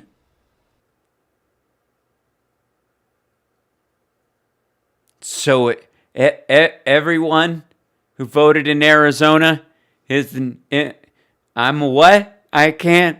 This is all of the votes in Arizona were immigrants. So What?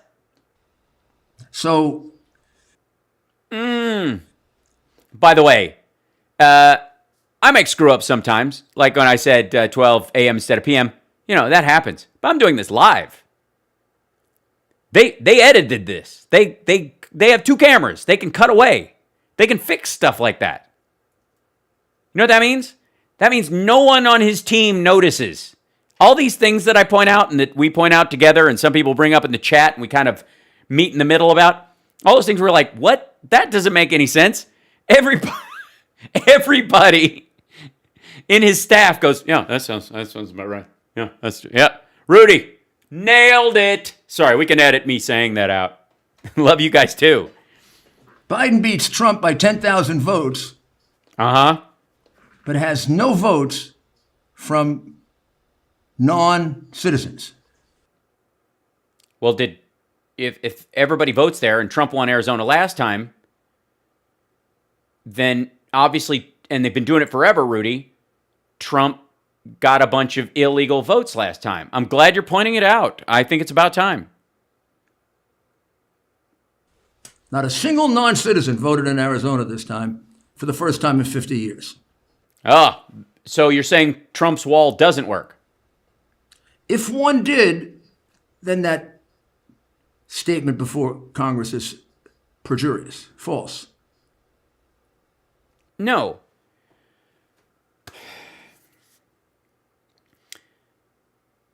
There were attempts, as there always are, either on purpose or by mistake. They're very few, because any illegal immigrant who tries to vote in an election ruins permanently their chance of becoming an election if they're caught, or becoming a citizen if they're caught voting in an election. If you get busted for committing voter fraud, you don't ever get to apply to be a citizen in the United States. So if you're planning on staying for a lifetime, as Rudy says, then don't vote. Don't register to vote, don't vote. It's that easy. What they kind of mean is that DACA people shouldn't have been allowed to, and the only ones that can are the ones who achieve citizenship because they serve in the military, and they're trying to rescind that, so they think that those shouldn't count, which they do. It's dumb.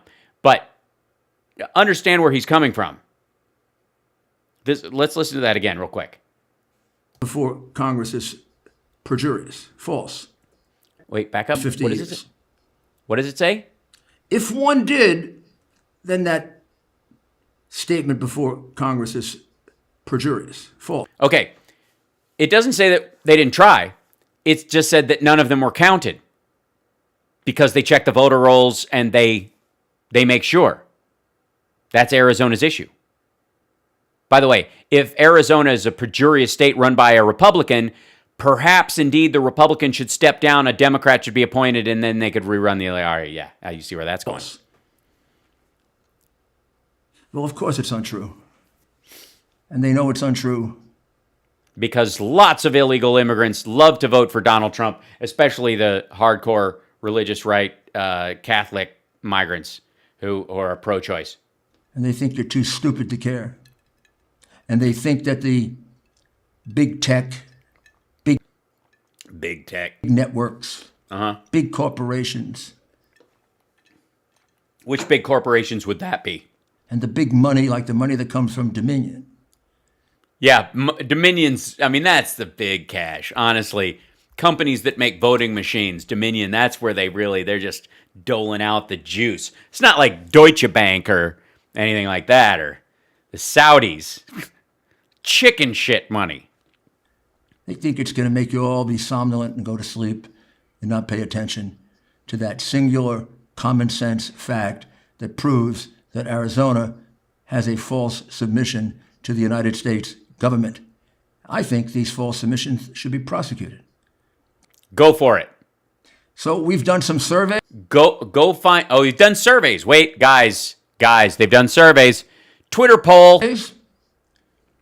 Barest minimum that we get back in the survey done by a fairly pro-immigrant group is a fairly pro-immigrant group run by Stephen Miller. 36,000 non-immigrants or non-citizens voted. Largest is 237,000. You pick a number in between. It flips. Why would I? flips the state. Does it flip the state? Because a lot of those people voting for Trump because they're already on the right side of the wall and they just want us to say that way. From Biden to the guy who actually wanted Trump. Well, you have to prove to me that those people would actually vote for Biden. Maybe they're voting for Trump as cover. You know, putting Trump bumper stickers on their cars and that kind of stuff, going, hey, he must be from here. This is how they stole the elections, ladies and gentlemen. Wasn't there a large growth in Latino votes for Trump that he was touting? We're not making it up. These are cold, hard facts. Show them. That's not a cold, hard fact. You're assuming a number in between a polling survey that you paid for. That is not a cold, hard fact by any measure. And just pure common sense. No, you can't legislate based on your idea of common sense, which is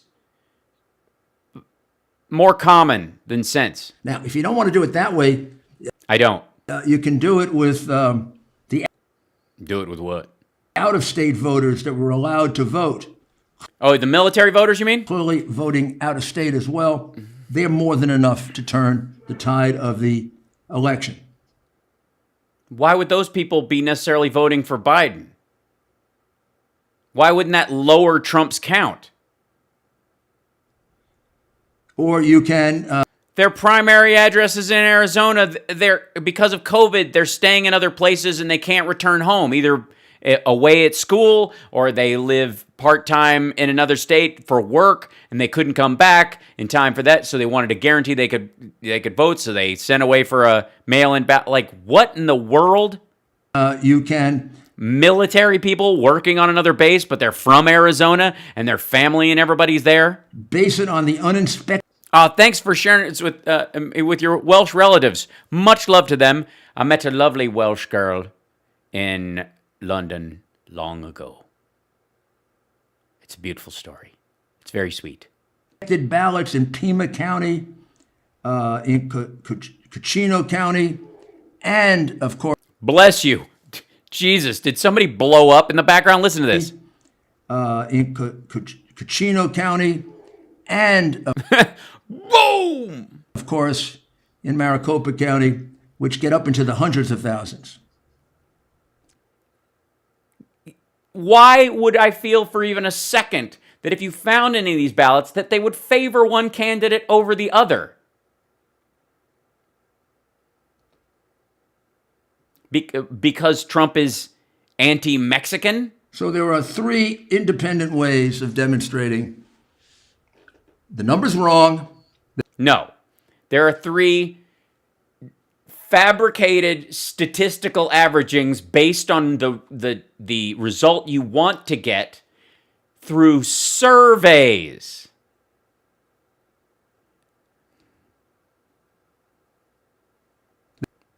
Therefore, it must be decertified.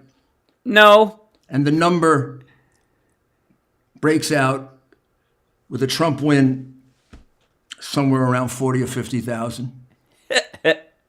Wow. 2 states stolen. Why don't we take a brief pause and we'll be right back. I accomplished a lot. I'm selling gold. Look at these stacks of coins. Aren't these beautiful? In 2020, exposing the truth. Establishing. And nothing exposes the truth like taking your penis out in front of a girl you think is 15. The relationship with you, working tirelessly for America. You don't look tireless. And I came to know the work and value of the people at American Hartford Gold. Very exciting. You see, you buy gold not only for what you know, but you buy gold for what you don't know. Oh, well, shit. Well, then, Rudy, you are the gold man. I mean, honestly. Like, what more? Yeah. No, this is... by the way, we don't need to run the ads. Like, this is... Text Rudy. Use Rudy to get Rudy and have Rudy. And then you get the Rudy, and then you get the free things at the Rudy, and then you can hide these in your attic and play pirate. All right. While everyone else invests in shit that has a future. Thank you for coming back, and let's finish the review of these.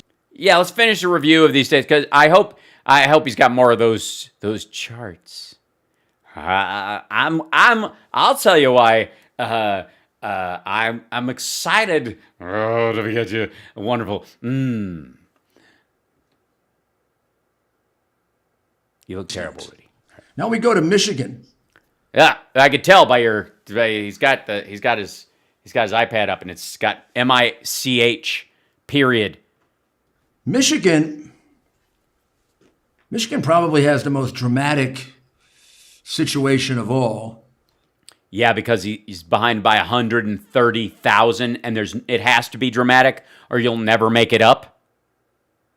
See, the story, the broader the distance. I mean, Arizona's easy. You just go, it's full of Mexicans. They probably voted for Biden. Oh, thank you so much, Jennifer. That's easy. Arizona, you just, your viewers, everybody that supports Rudy and the president is like, oh, of course. Dude, if a judge with Mexican heritage can't be trusted to do, a simple lawsuit, Arizona's full of Mexicans. Are you kidding me? They're all going to vote for the commies. That's why they fled Guatemala. And that is the 4:30 in the morning dump of 100,000 ballots. The upload at the end of the shift of the all-night counting that started at midnight. Or actually, I think they start at 10:30 in Michigan. Counting all night, tabulation documents. Some of them went in, but there was a vast majority were held until the morning. After everybody had been thrown out of the center for some time, and 3 people remained behind. 2 Republicans surreptitiously remained behind, and a Dominion employee who was disgusted with the dishonest conduct of Dominion. Uh-huh. Which Dominion employee would that be? You mean the woman who wasn't a Dominion employee that you said was a Dominion whistleblower, an insider who actually worked for a temp firm and couldn't get hired by Dominion directly, even if she wanted to be, because she just finished a month earlier, finished a year's probation for computer fraud? You mean her? All right. They stood behind, and all of a sudden these trucks pulled up. They thought it was food. It wasn't food. It was a bunch of ballots, lots of ballots, in garbage cans, in waste paper. They weren't in waste paper baskets. They were in bags. They were from the drop-off boxes that had been sealed at the end of Election Day at 10:30 or whatever, and then gathered and brought in. Like, this is just dumb. Paper baskets, in this and that, put up on the stand. They started reading them off. Turns out to be all Biden all the time. Nope. 100,000 votes. You can. Your own. I've read the affidavit, Rudy. We've seen this. Stop giving me the same shit over and over again. I want a tennis match. This is badminton. It's becoming annoying. See it in the bump for Biden. You can see it in the total switch around of votes. That's 100,000 ballots. 100,000. Yeah. Nothing in a state that size.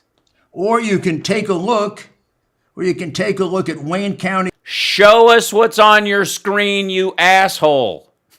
itself, where Jesus. 71 of the precincts couldn't balance their books. What does that mean? That means that the majority of precincts in Michigan are red, but have very few people in them. The giant precincts didn't have a problem. Hold on. It means that, like in Pennsylvania, where the number could be as high as 700,000, more people voted. There were more votes than people who voted.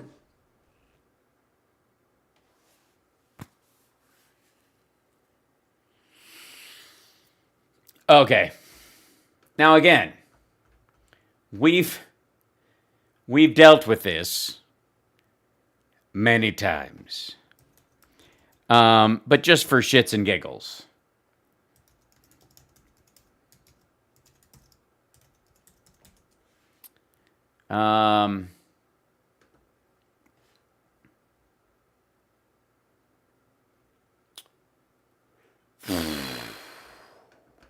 This is where this comes from. Fact check. Trump's claim about votes exceeding voters in swing states. President Donald Trump in November tweeted, in certain swing states, there were more votes than people who voted and in big numbers. He's talking about Michigan. PolitiFact's ruling, pants on fire. In a late-night tweet, President Donald Trump highlighted an election statistic that he thought ought to raise eyebrows. This is the same one Rudy is citing right now. He'll probably continue on to it. He might just blow it off entirely. In certain swing states, there were more votes than people who voted, and in big numbers. Does that not really matter? There is no reading of this claim that makes it accurate. They can't even dance around this. Trump didn't specify which states he had in mind, and our request for details from the White House and the Trump campaign went unanswered, you think? So we focused on the states where Trump's lawyers are. Okay, so let's go to Michigan, because this is what they're talking about. In each of those, there were far more registered voters than votes cast. In Georgia, Michigan, Pennsylvania, the difference is more than 2 million people in each state. At 387,612, Wisconsin has the narrowest gap of voters to votes cast or voter registrations. Highest percentage of people voted in Wisconsin. In Georgia, Michigan, and Pennsylvania, and Michigan's the one he's saying is the most dramatic, there were 2 million more registered voters than people who voted. In any event, the number of registered voters greatly exceeds the numbers of votes counted. Trump's tweeted, they've done this, there is zero proof of this. If he meant there were more votes than registered voted, election data shows the opposite. In the 6 key states we examined, there were between several 100,000 and 2 million more registered voters than votes cast. If he meant there was a lot of double voting, his lawyers have provided no evidence to back that up. States use careful systems to prevent them from taking place. We rate this claim as pants on fire. So, yeah, And he's like, ho, statistically. When you go look at the particular precinct, let's the particular precinct use a number.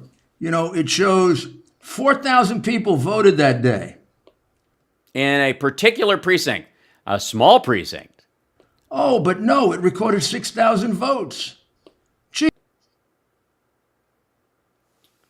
Let's listen to that again, see if you can hear it. Day. Wait, back up. When you go look at the particular precinct, let's Okay, particular precinct. Use a number. It shows 4,000 people voted that day. Oh, but no, it recorded 6,000 votes. Gee, who are these other 2,000?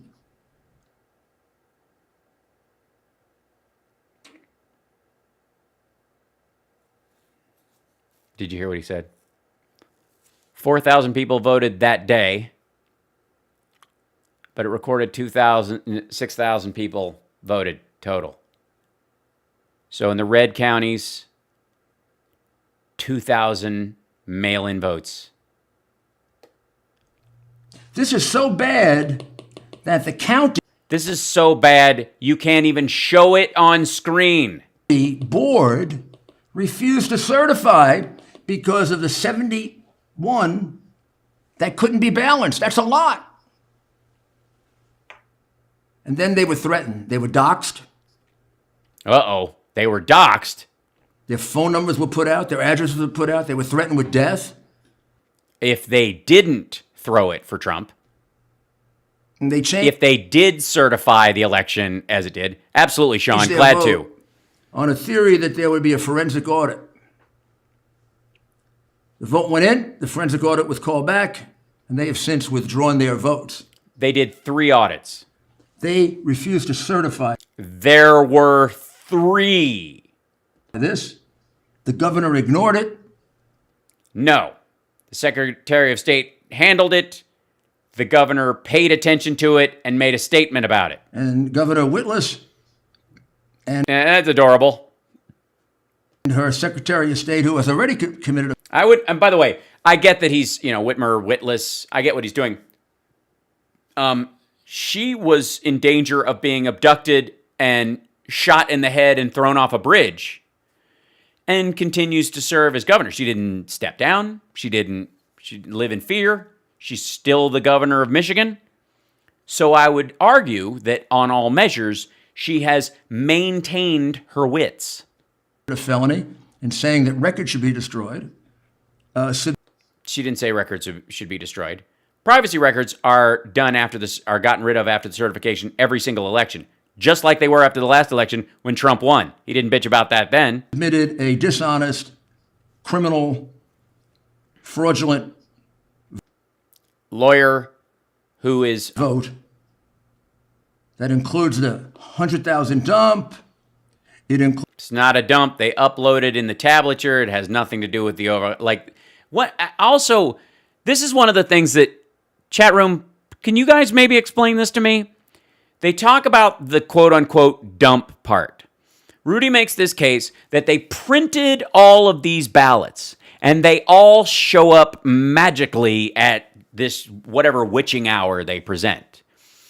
But the machines themselves require a time of tabulation equal to 20,000 maximum per hour of counting ballots. So if they were to dump 100,000 ballots on this one particular place, they'd have to have, or 600,000, they'd have to have all the machines whirring all the time to play this game of catch up with all fraudulent votes, which if one gets caught, they all go to jail for 20 years for every count. But his argument is that it's not that these 20,000 ballots came in a truck and that they were all accepted as just Biden votes and they just went, how do I, Biden, and they counted them all and they're like, there's 20,000. Okay, give it 20,000 to Biden. Just call it. And then somebody uploads it magically, or 100,000. Done, right? His argument is that they just magically appeared. So which is it? Are they printing these up and spending all night counting them, or is there a thank you, Karen, or is there a giant like USB V drive hookup to the internet that inserts in the algorithm this? Because if the algorithm is feeding artificial votes and you're counting on that to do it, how do you know it's falling behind? Because the people, the volunteers and all that kind of stuff weren't like trained up by the Dominion staff to code. Did a red light go off and go, Biden's losing, flare one. Like, this is such a stupid argument. Includes the 270,000 votes that were unobserved. None of the votes were unobserved. And it includes these questionable, not questionable, these non-existent votes that have to have been phony votes, where you have 4,000 people voting, but 6,000 votes.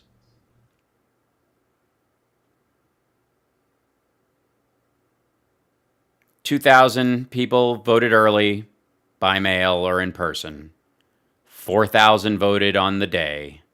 In a red county where the population leans 4,000-ish for Trump, 2,000-ish for Biden in a very small county. Like, this is just so easy. This is the reason we want to see those machines. And then when we did see the machines then see the machines. Like the report they did, the review they did in Wisconsin gave Biden more votes. The Arizona machines, if a judge wants to let them look at them, knock yourself out.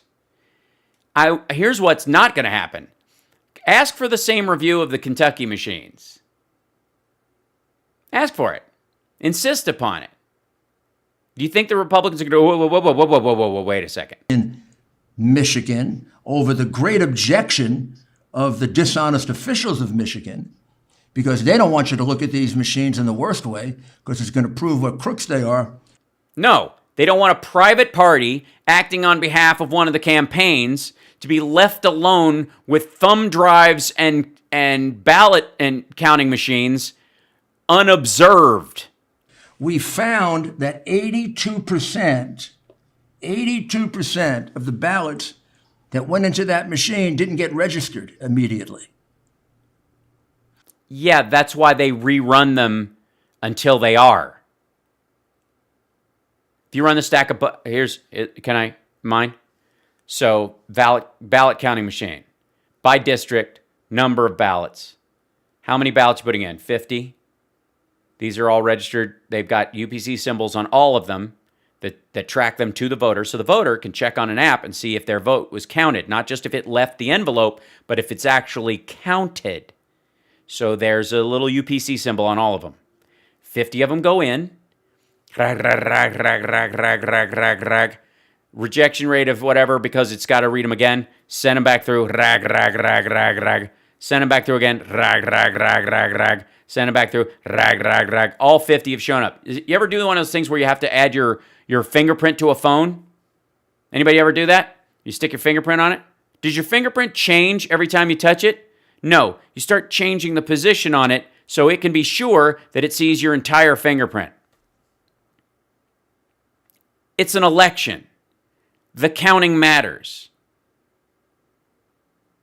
This is so right, Paul. But Trump won so many counties. Who cares if they only had 18 people in them? They went off for adjudication. Thanks. Because they were found to be not distinct enough. And then some third-party administrator, without a Republican around, decided who you voted for. And you don't even know that. No, they didn't. They're all signed. Anytime a ballot is duplicated because it can't be read, it's sent to a duplicator. The duplicator has to take the original ballot and the duplicate, tie them together, and sign the duplicate. That's why, oh my God, I saw all these ballots. They have the same signature on them. They all have the same signature. They're the duplicates made by the volunteer so that they can be matched later. If they don't match the ballot that they were made a copy of, which has the same UPC number on the bottom of them because it's a photocopy, if it doesn't match, that person goes to jail. You don't know if your vote was counted. You don't know if your vote was put into adjudication. And you don't know if your vote was changed in adjudication. Why would it be changed in adjudication? Why would that person want to change your vote dozens of times when they leave a copy of it with their signature attached to the original ballot? Why would you do that? What? Honest to God, that is literally like I've got the greatest murder plan ever. I'm gonna give myself 10,000 paper cuts and just get my blood everywhere at the crime scene so they'll think I was a missing victim. That happened often enough to change the result of the election, and we could find that out for sure if they would stop obstructing our ability to examine all the machines in Michigan. Don't you think that all the machines in Michigan should be audited? No, not unless you're willing to pay for the audit. And if you can buy, he's got enough money to buy a Dominion voting machine flat out. He can buy one. Buy a demo model. Guarantee it. But if you're going to do that, I'm going to need you to hold the ES&S system up to the exact same standard. Side by side. And again, this is proprietary software. At this point, Rudy's connection to Russians in general is just too much. The Dominion company would be opening themselves up to industrial espionage. Why would you let somebody like Rudy Giuliani, with this connection to Russian oligarchs and Ukrainian criminals and Felix Sater and Donald Trump, why would you let him get a copy of the software from your voting machine for the next election? What? Before we declare a winner in this election. Beauty, eh? How's it going? They don't want you to see any of the machines in Michigan. No, they don't want you to show the software to foreign entities or plant malware on them. Again, let's use common sense. Okay, let's use common sense.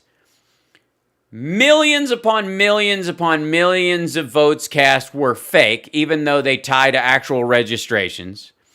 And millions upon millions of votes were counted multiple times, even though they equal to the less than the number of voters that voted. And everyone who signed their voter registration in Arizona is automatically suspect to be an illegal immigrant, but your technical expert, who's your two people, one who's a car mechanic and the other guy who is literally a Blackwater contractor whose job is psychological warfare on masses of people, are the people you want on your behalf as someone who is on video with two convicted felons going, can't wait to go back to Ukraine. Love you, Boysha. See you soon, baby. Thanks for the nice picture. And trying to take your dick out in front of a 15-year-old, wants to be left alone in a warehouse unguarded with voting machines that the U.S. uses for elections right before a runoff. Why? Why? Why have you not given us more evidence? And why did you not file your suits about how votes were counted and how electors were chosen before the election? If those machines are clean as a whistle, I'd offer them 4 weeks ago. Come on, look at the machines. No, you wouldn't. You are a private party. I cannot walk in and go, I demand, if this election's clean, I mean, why aren't you showing me the software that elections are conducted on? Why don't I get to? I mean, I have standing, I voted. I believe my vote may have not been counted. And the only way I'll know is if I get to look at the machines in other states that I didn't vote in. That's what he's doing. But you want them to let me do that. You want them to give me standing to forensically audit the software of America's voting machines and have copies of them, copies of the software that I am in no way required to leave behind when I leave the place? Criminy. No. 4,000 people voted and 4,000 votes were counted, not the way you say. Instead, we've run the machines we have, and they never balance. Yeah, they do. Your math doesn't balance. You're short 400,000 voters in Pennsylvania. Explain yourself. One case, we did it 3 times. We got three different results. Same thing in Georgia. These machines are quite something, these Dominion machines. Have you looked at the S&S machines? What was the different result? Was it a signature-based thing, or did you intentionally use different materials? Big question to be asked, and we'll ask it right now as we move on to Georgia is, I love the idea of doing Lovejoy. That's a great idea. We shall see. why did the governors buy these machines? First of all, they're foreign machines. They're not foreign machines. The company's headquartered in Denver. Why would we use foreign machines in our election? Who owns ES&S? Why would we use foreign machines that are... Why do you go get a laptop hard drive from Ukraine from a Russian after Russia broke into the Burisma servers and implanted things instead of taking things out? porous as Swiss cheese? You can invade them, you can hack them, you can hook up internet links to them. Yeah, if you actually have a cable and you actually plug it in and the machine actually has a port, which they don't. You can change votes, you can recalculate votes. Show us. Show me the schematic. Show me, you obviously know this stuff. You've got a guy who did a report on it. Rudy, show the machine. Show a picture of the machine. Show the USB port you're talking about. Show the Ethernet port on the vote counting machines. Show them. The tabulation machines have Ethernet ports because they're hooked up to the Secretary of State's office, but they are physically separate from the vote counting machines, which don't have Ethernet ports and don't have USB ports and have to be physically opened and taken apart to update. You can do things that you'd only want to do if you're cheating. Why did they buy these machines? Georgia with a Republican governor named Kemp. Was that what his name is? I didn't realize. I say the word Republican advisedly. Hey, our party isn't made up of all great people either. No, I agree. You suck. Your boss sucks. Everybody on the legal team is terrible. Jenna Ellis is an idiot. Like, you guys are like the Apple Dumpling Gang had more of a coordinated effort. Kemp bought these machines. He spent $110 million on these new machines that right from the beginning his electors told him were crap. But he bought them for... No, they didn't. 86% of votes cast in the 2018 primary 2018 election were had a paper trail. 86%. The addition of these machines meant that 95% of votes cast in this election have a paper trail. Largely because of mail-in voting, bumping that number up significantly. But the Dominion machines create a printout that you can observe yourself in person. For $110 million, That's why the ES&S, and that's why, by the way, the required paper printout is why Texas rejected them. And his Secretary of State, Raffensperger, who looks like he's working for the other side. Raffensperger. And if you filed lawsuits with his name on them, learn to pronounce it. Well, that was a big number, big number, and they got crappy machines for it. Well, they weren't crappy when you won last time. So what about Georgia? How do we show you that Georgia, the numbers in Georgia are another big fraud submitted by Kemp, Raffensperger, and their Lieutenant Governor Puppy Dog, who, says nothing went His name is Puppy Dog? Is he a rapper? wrong in the election. Well, this is truly, Oh, he's taking his glasses off. This is serious. see no evil. Hear no evil, smell no evil? Is that where we're going? They must think the people of Georgia are stupid. Everybody in Georgia can look at a video live from Fulton County. No, this is the video of the tabulation machines. We've gone through this.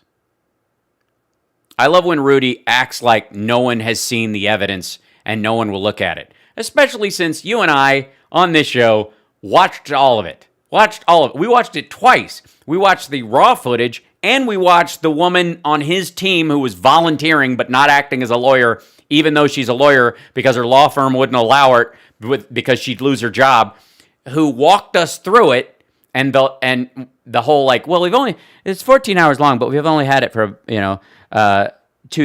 24 hours, so we really haven't had a chance to look through it. But let's watch the Democrats steal the election.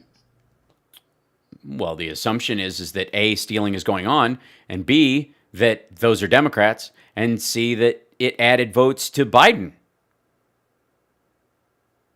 Prove otherwise. Should the gap have been that close in Georgia? And there you see it. Ruby Freeman and her crew getting Are you doxing a woman, a volunteer? everybody out of the center.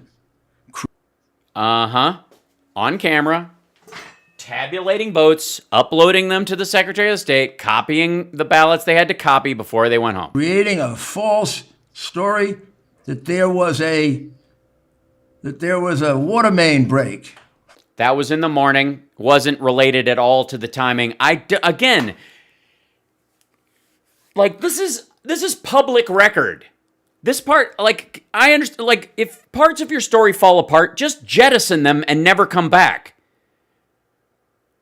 The water main break was a pipe leaking, did not interrupt the counting at all, happened at 6:07 a.m. and was fixed within 2 hours.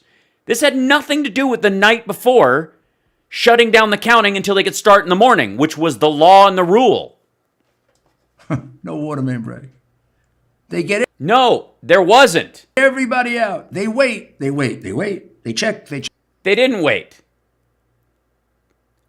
Rudy, what time Did the water break happen, and when did the plumbing team that came to fix it show up? When? Why do I know it was 6:07 a.m. and you don't? Why do I also know that the video you're talking about happened from 10:30 to midnight on election night as they finished tabulating the mail-in ballots that they'd gotten in that day and uploaded what they'd counted for the day before going home and then resuming the count the next morning? This is all public record. This is not hard to find. Again, you're in an armoire right now. I can't expect you to throw up graphics. They check like they're going to do a heist, and all of a sudden... They check like they're going to do a heist? What do you mean? They check and make sure the cameras are rolling because they were? The crooks spring into action. They go under a desk, covered like a casket, and they... All the tables had tablecloths on them because several of the volunteers were women and they were wearing skirts. All of the tables had modesty drapes for that reason. They start pulling ballots out. No. 2 boxes that were sticking out were shoved under as someone was walking. 2 on top were put down underneath it and stored until they were done as everybody cleaned up their stations and they vacuumed. Like, again. Tremendous numbers of ballots. And they bring them over to one counting stand. Way over here. Tabulator. And you're late, Rudy. Another counting stand. Your alarm's going off, Rudy. They bring them over to one counting stand. Tabulating stand. Way over here. Another counting stand. And they keep looking around to make sure there's nobody in the room. Oh, is that what they're doing? They're looking around to make sure that nobody is in the room, which is a giant room. Did they look around to see if the cameras were on them? Did they look out the window that was right fucking here? And then they start counting. Every once in a while, you look closely, you can see them doing this with one ballot. You know what that does? That takes Biden and multiplies it by 5. No, it doesn't. It's a tabulation document. It's not a vote. The votes were already counted. They were uploading the tabulations so the state knew how many votes had come in. It was part of the unofficial count. There's 2 copies of that piece of paper. One they had and one that was stored with the ballots. They actually had no idea, just by glance anyway, which one of the black boxes that the ballots were stored in after they were counted and put away in case there was a recount had which tabulation document in. So even if they wanted to fake one and they had to go fix the other one, they wouldn't know where to find it. We got independent video of that in Coffee County, how you can do that. Yeah, you can do that unless you have to tabulate it. And then it won't match the county record and you will go to jail. You can take demo ballots and run demo ballots through, but unless they reference how many are going through or they have a UPC on them, they're not going to match to anything. It won't care. It's just running like, oh yeah, this is how you choose who this is. And by the way, the ones he's talking about, the ballot counting thing, is the actual vote in person machines. Rudy doesn't know what the hell he's talking about. So then we take a look. Take a look. Go watch the video again, Rudy. Watch all 14 hours of it. Don't just take out the 8 hours in the middle and speed through the rest of it.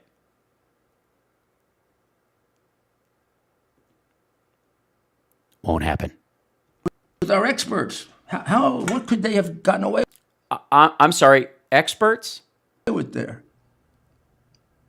120,000 votes, 130,000 votes.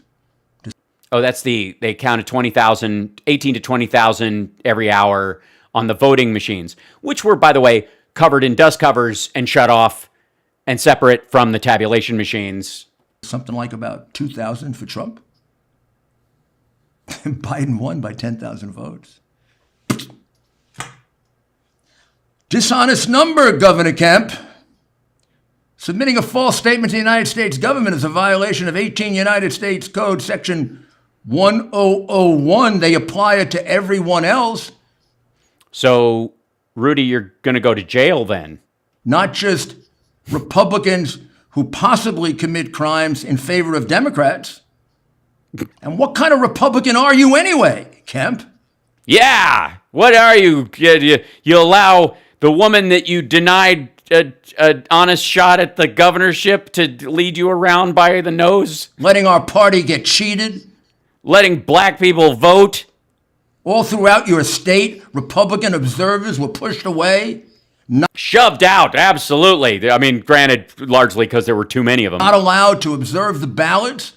Yeah, just because there's already 200, why can't we have another 500 Republicans in a room? In some cases, even physically? What kind of Republican are you? In some cases, physically? You mean the part where they were assaulting people, Rudy? You mean the part where security had to come because they were trying to breach a door? All right. But Law and Order, sorry. Ugh. What kind of man are you? Yeah, Kemp, what kind of man are you? Letting that happen. Letting that happen. What kind of governor are you? Yeah, you don't know how to, do you even govern, bro? Buying a machine like Dominion. Buying letting the our machines. Votes be counted by a foreign machine. By a foreign machine with foreigners in it. It's probably you open up the top of those things, a little Chinese guy in there hiding. Because they with a magic marker hanging his Chad all over your ballot. The state $110 million. Governor, exactly who are you? Yeah. Take off your glasses, Rudy. Put them back on. Now take them off again. What are you about? What are you about? What's your game, bruh? This election was stolen.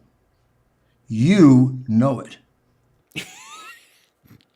But yeah, I mean, granted, you were a complete Trump sycophant, and I can understand how. All right. You know it. Everyone in Georgia knows it. Dogs know it. Rudy, no, they don't. You live in a fantasy land. Your guy lost, even in Georgia. It's embarrassing.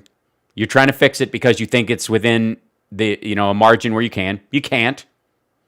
You're not in Bush v. Gore territory. You lost. If you do another recount, you're going to lose again. You have to pretend that the ballots are made up because if you count them again and again and again, the number's going to be worse for you every time. Democrats at least stick together. That's right. We stick together when we have to. Those ballot boxes are heavy. You might need a spotter. That's true. They stick together. It is true. We stick together. Right? Right, Bernie Bros and Nancy Pelosi? Right? We all stick together. Committing crimes. Yes, brain candy. Well done, Jennifer. We can't even stick together doing the right thing. I know. Why would anyone elect you? You can't even protect U.S. elections from like 6 volunteers? What good are you against real threats? Why would anyone want to elect a Republican? You assholes. I mean, look at it. Your lawyer is stuck in an IKEA cabinet.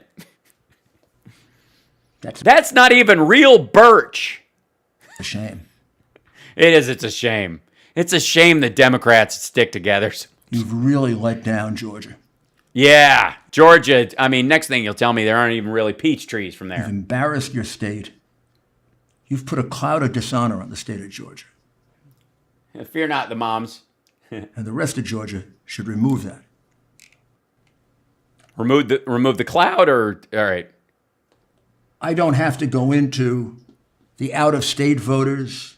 Nah, you don't go into that part. More than enough illegitimate out-of-state voters to change. Yeah, they're just, I mean, you can see him right there. Look, I mean, guys, he's pointing to his iPad. Do you even birch, bro? Guys, evidence.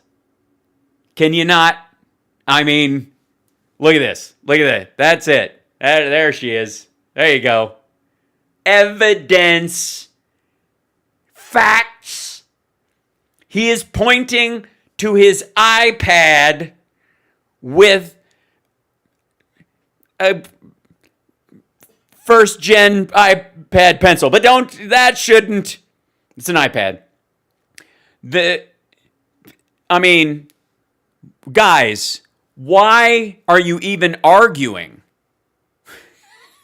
with Rudy Giuliani? I mean, no, look at this.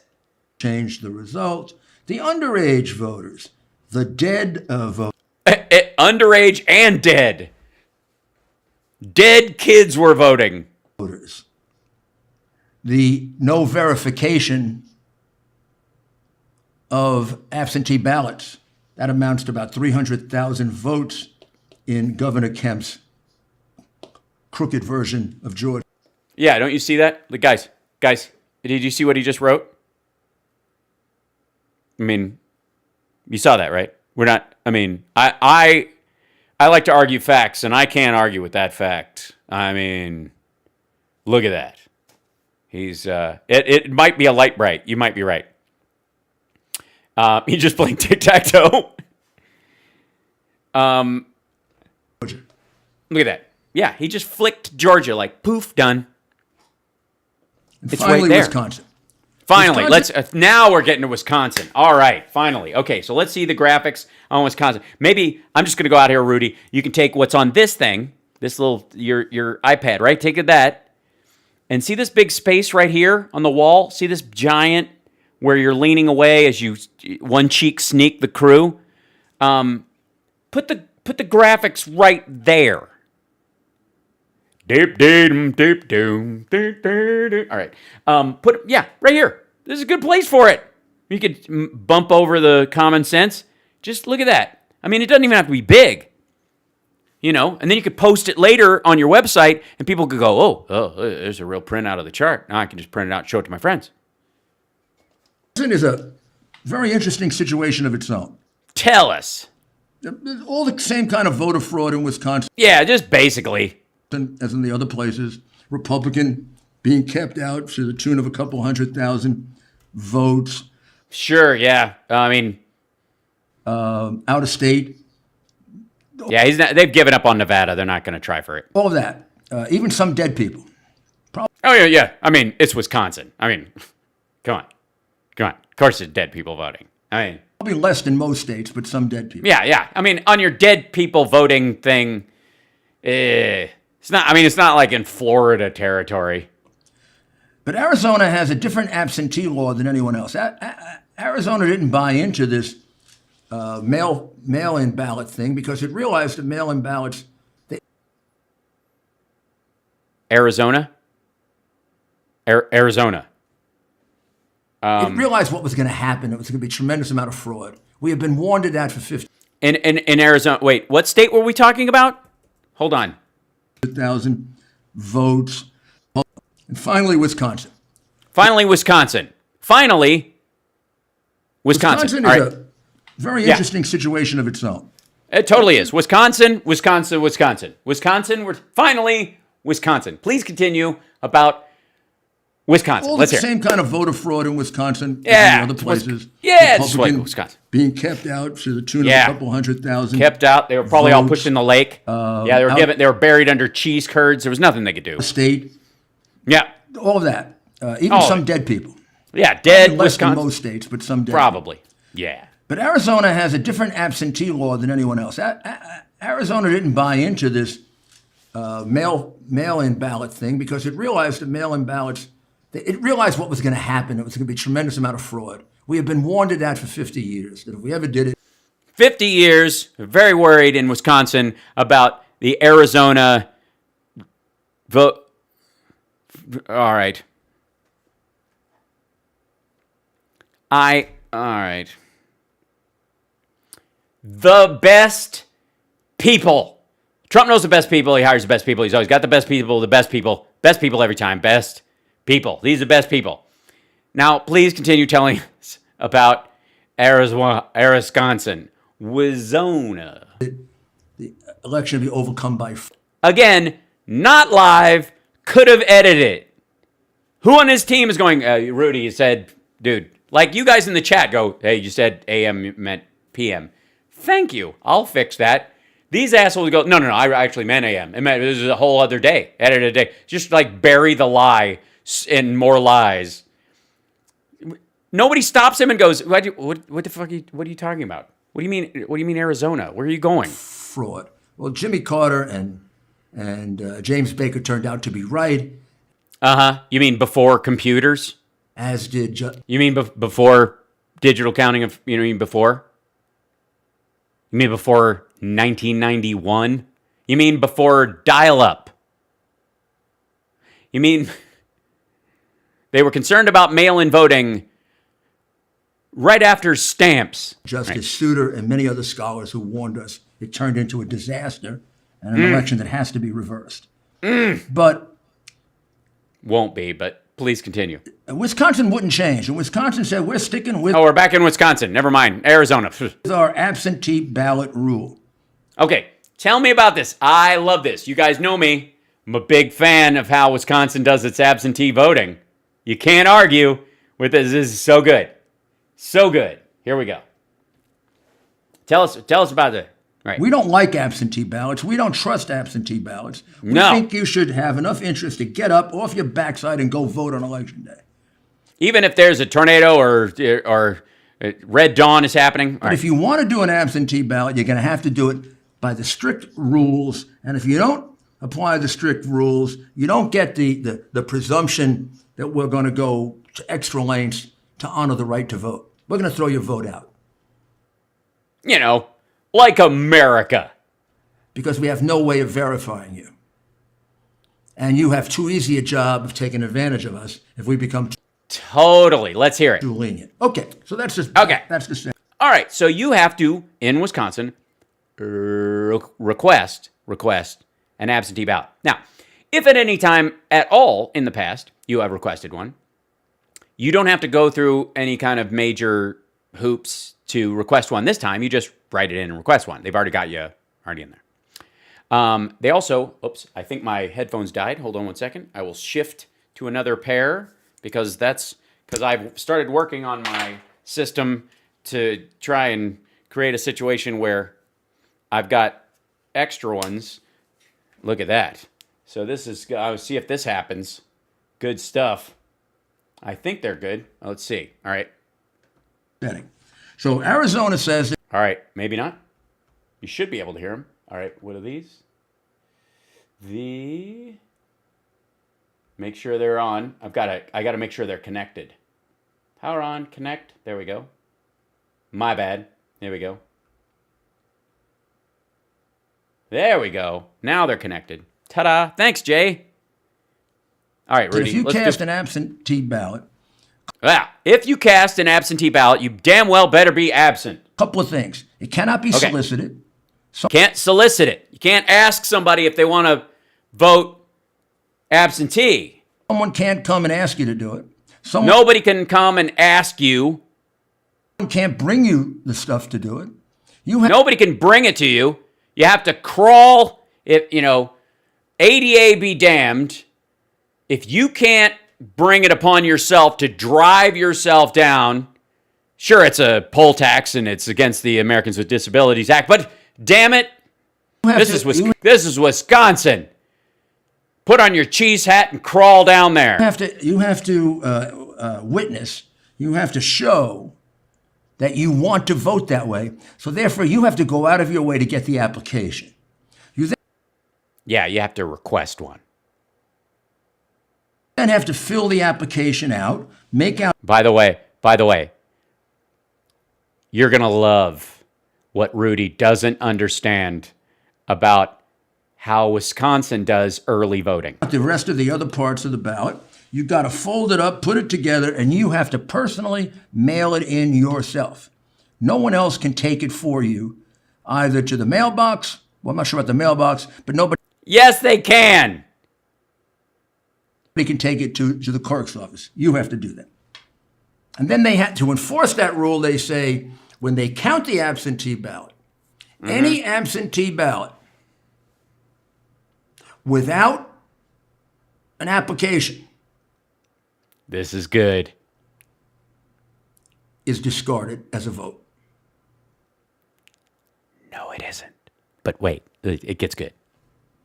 No, you don't have to worry about the remedy. That's the remedy. It's discarded as a vote. And a group that's allowed to do an absentee ballot, only exception are those people that are indefinitely confined. So indefinitely confined means basically being in a nursing home or being on life support at home. Traditionally, 20,000 people in Wisconsin. Otherwise, you had to vote like everybody else. Now, if you are disabled in any way and you have difficulty being ambulatory, you're not responsible for getting a car to vote. This is just all kinds All of a sudden, without any legislative But it's worse than what he's doing. We'll wait. authorization, without any change in the law, completely illegally, the Secretary of State announces, this is COVID, everybody's indefinitely confined. Right, which they are, and he has the right to do under an emergency the same way if there was a vote going on and there was a tornado and you had to send people out, police officers and whatnot to gather up people's votes for them so that they didn't endanger themselves. Mm-hmm. They go to the Supreme Court of Wisconsin, and the Supreme Court of Wisconsin says, absolutely not, you can't change the law. It's the same law. It's got to be applied the same way. Well, they basically say, the Democrats do, the hell with the courts. And here's what we have happen. That's, by the way, not what happened. He lost in the Wisconsin Supreme Court, not the other way around. We have votes being solicited at fairs. We have votes being solicited at parties. We have votes that come in that have no applications. No, they had the ability to, at all registration drives, where stuff was open, when it was open, you had the option to request a mail-in ballot because of COVID. They weren't soliciting a mail-in ballot from you or an absentee ballot. They were just getting you to register to vote and make sure you were registered to vote. And if you were already registered to vote, you could use the application to vote by mail. We have votes all within Wisconsin law. that come in that are filled out improperly. Then they get thrown out because if they're filled out improperly, they're not going to come back. If you don't put on your right zip code, where is that vote going? And that amounts to about 226,000 votes that should be discounted in Dane County and in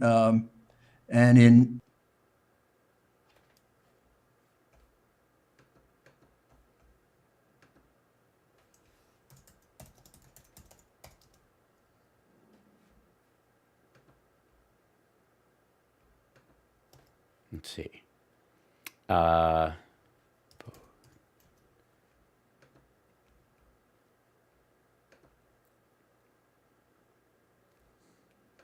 There you go.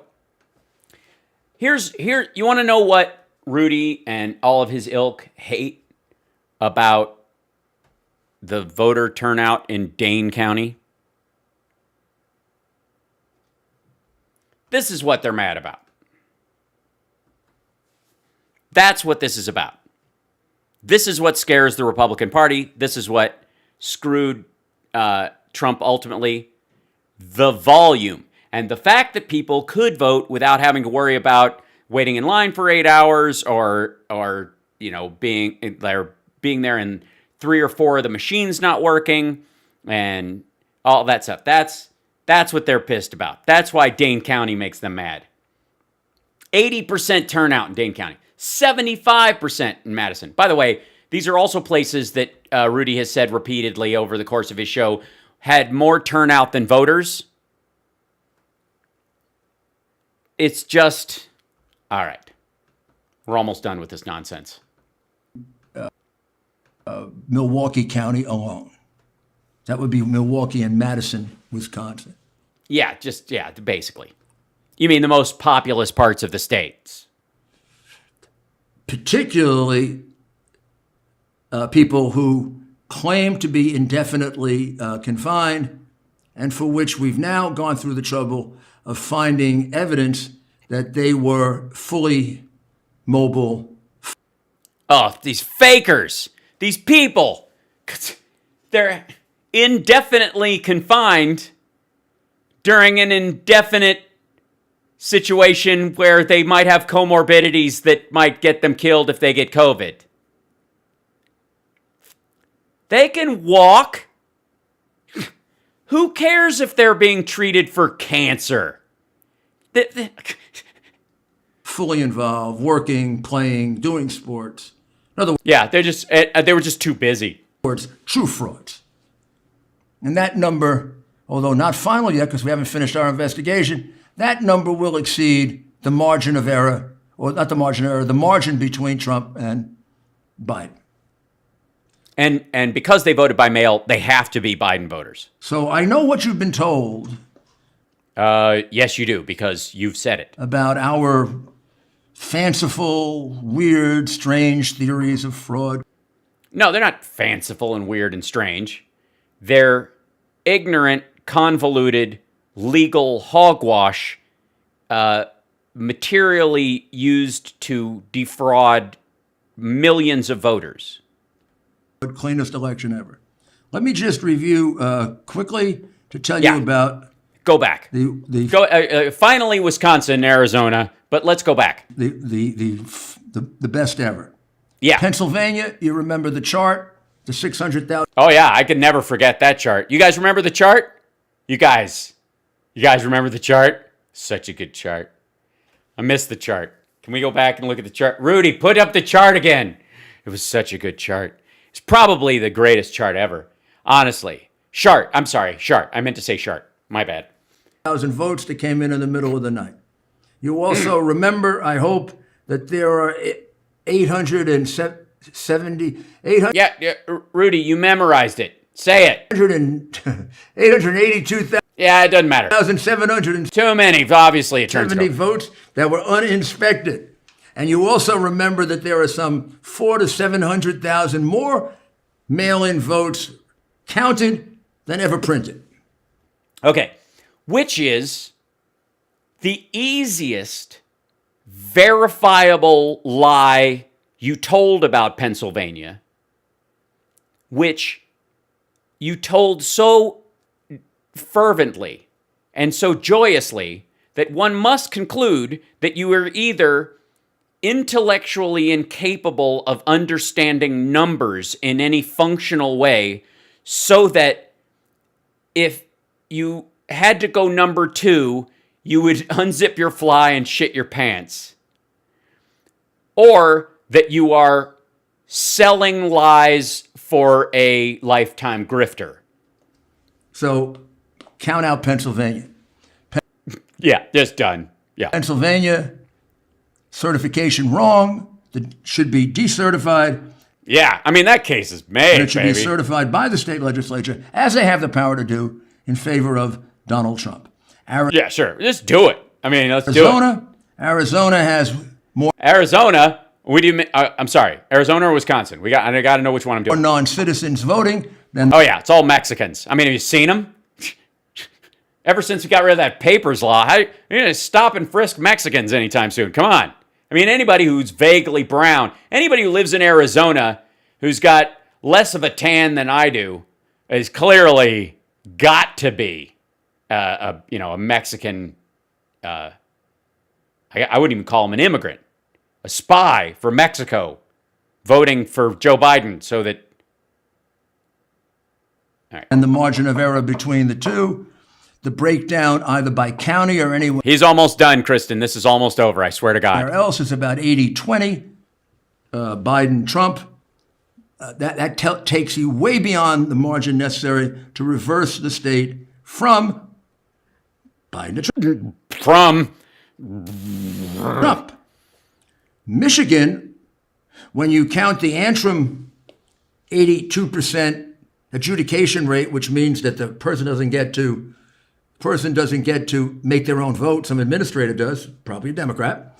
And probably just call it, but just say it's Democrats. number Yeah. 2, that 70%, I mean, there's a Democrat and a Republican there, and yeah. But go ahead. 71 of the precincts in Wayne County, the largest county, Yeah, good point. Where the judge said, "Are you alleging fraud?" And Rudy Giuliani in court said, "We're not alleging fraud." Vote didn't balance. In other words, there were more votes counted than people who voted. And when you consider that 300,000 to 400,000 votes were put into the mail-in vote machines without any observation by Republicans, although there were several observations from far away that these votes were entered 4, 5, and 6 times.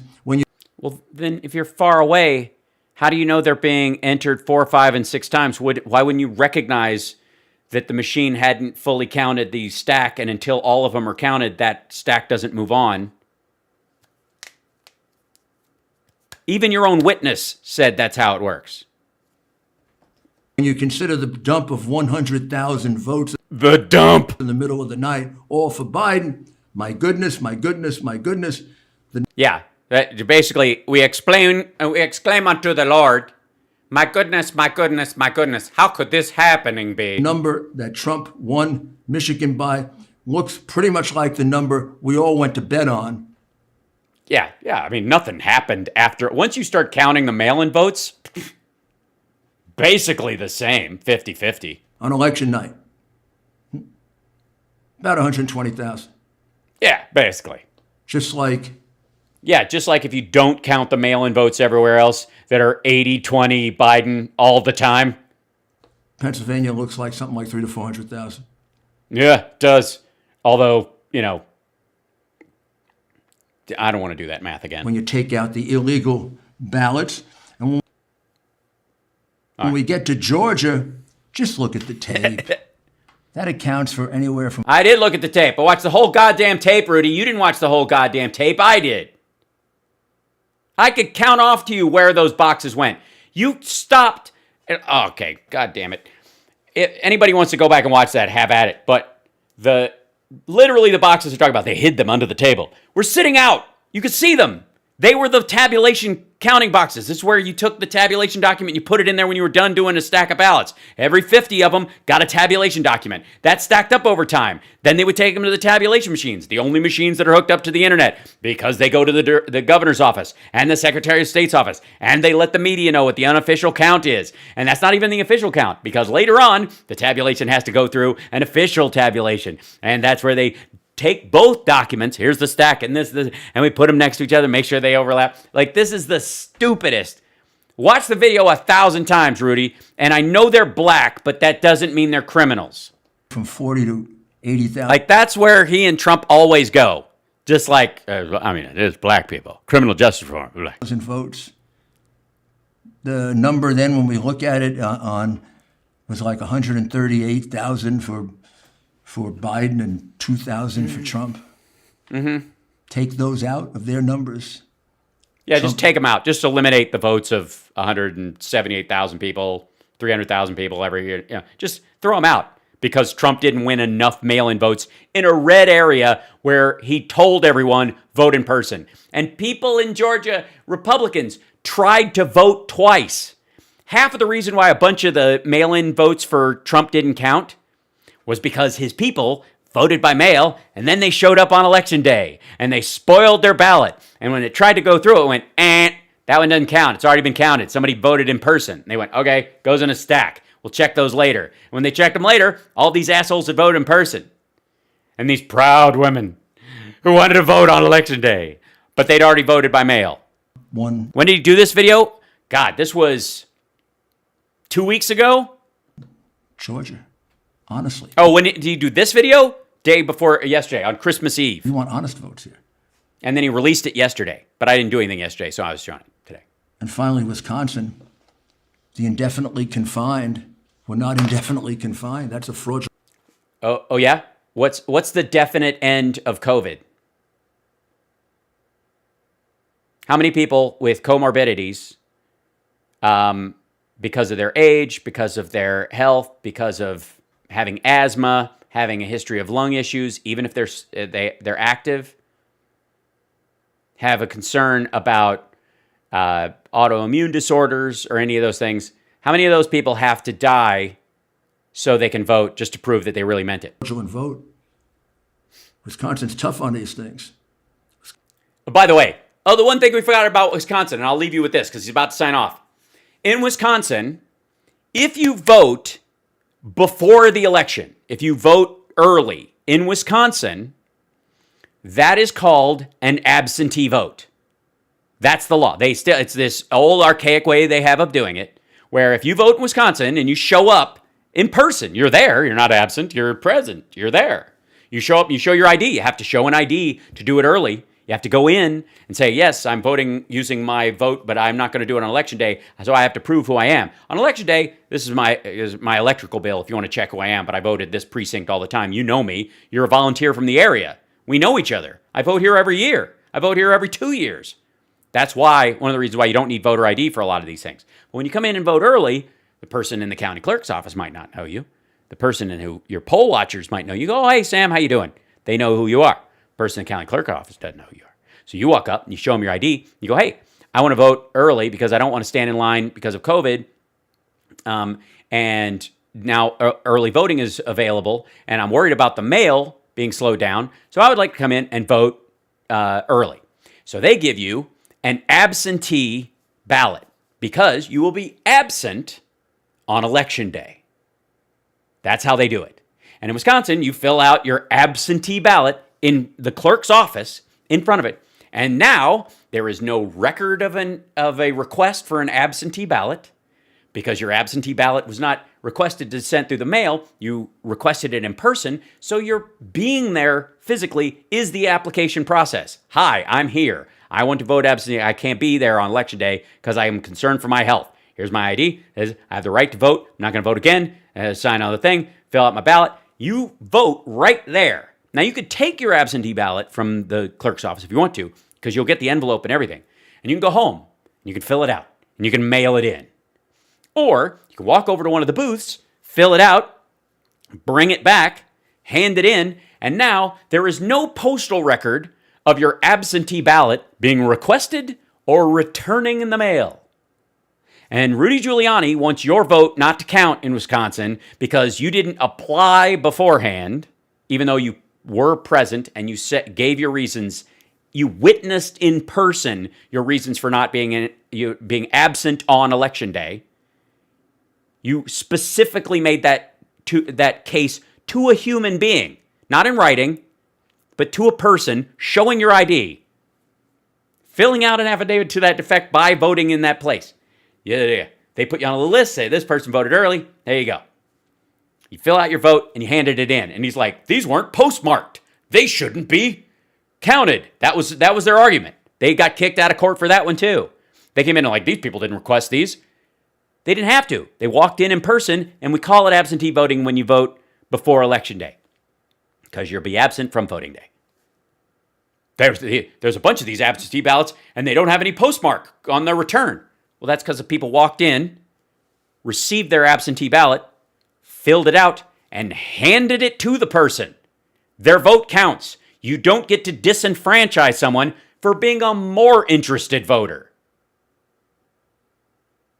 This is the stupidest, most ignorant argument for the Wisconsin case more than almost any other. Because it does, you can look it up. It's on the Wisconsin's voting information fact sheet that they give out. It's not even like, oh, you got to comb through the law. You don't have to comb through the law. I'm sorry, I've already put Rudy to sleep with this. Wisconsin has to change its certification. You're an idiot. Has to certify. You're a moron. That's what's going to go on now. Nothing's going to go on. It's already ended. You got, okay. Son of a bitch. So, let's see. I did this on the radio show this morning. We talked about this. Trump, Wisconsin. Whoops. I can spell. Wisconsin lawsuit, December 24. So, there we go. This is Christmas Eve. Hi, dummy. Here's what's happening in Wisconsin. The day that Rudy Giuliani made that video, this happened. U.S. Appeals Court rules against Trump in suit challenging Wisconsin election. This is their case in Wisconsin. 7th Circuit in Chicago ruled against it. The 3-judge panel, circuit court, all 3 of them Republican-appointed judges. The one who wrote the opinion that really told them to go pound sand is a Trump appointee. That, like, God, like, and that ruling, this one, came, like, probably within an hour of him either recording this. And worse, more than likely, I bet anything, Rudy Giuliani heard this news and then made this video to go out on Christmas Day and pretended not to know. Well, I recorded that yesterday before I heard the ruling on the court, but we're still fighting for whatever. Go on to state legislatures and go on in Congress. It can be pursued, and no matter what the crooked media tells you, it's a real case. So it's not a real case. I'm not crooked media. Nobody gives a crap, whether or not he files again and again and again and again. I know. Here's why I won't be on MSNBC anytime soon. As much as I love them, and Rachel and I have a history of me beating her at basketball, even though she's nearly a foot taller than me. They won't have me on MSNBC because I don't request to be on MSNBC, because I want the autonomy to go, fuck you, dipshit, anytime I want to without it blowing back on them. They can't have me on I need them, them going, look who MSNBC has on, this guy who disrespects the president, and blah, blah, blah. Like that kind of crap. Forget it. I'll be over here doing my thing. They do their thing, and I'll meet in the middle. So let's finish this up. I hope this gives you an overview. An overview, yeah. It's December 26th. To get you prepared for next week. Hope you have a very nice Christmas weekend. This is a beautiful time to spend time with the family and to reflect on the true meaning of Christmas, which... Yeah, the true meaning of Christmas, which is don't lie. We know the true meaning of Christmas. It's not what is it? Gifts. It's not Santa Claus. It's not whatever else is nice about it. Those things are all nice and those things are all wonderful. And gosh, I'm still enough of a child to still... to want to sleep with a 15-year-old? Want my trains back. Your trains back. Christmas is about the greatest miracle that occurred in human history. And the one that crucifixion makes us what we are, human beings. Huh? Makes us the birth of a demigod through without procreation. Very special, because we're made in the image and likeness of God. And God demonstrated that by having his only son become man. There's a lot to reflect on there. And hopefully that reflection will help to change your behavior. I can't. I gotta. To change mine as well. It won't. Well, Merry Christmas. We'll be back a few days. Bye, Rudy. I can't do it. All right. I'll see you guys later. I've got to sign up. Hold on one second. I'm going to... Give me 1 second.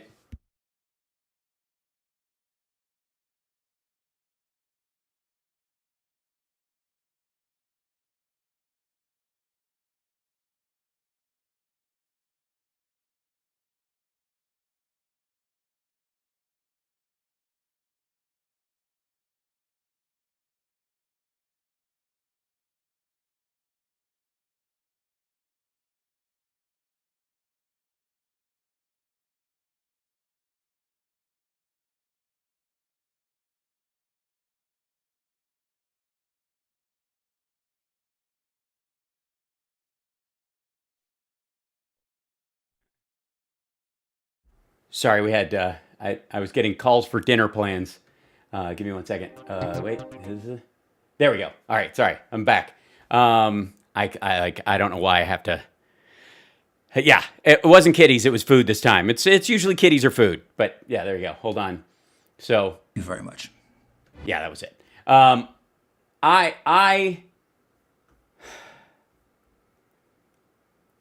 mean, let me finish on this idea, and then I'll let you guys enjoy your Saturday night. And tomorrow night, by the way, the Looped gathering is going to be a party. Let's see if I can bring up.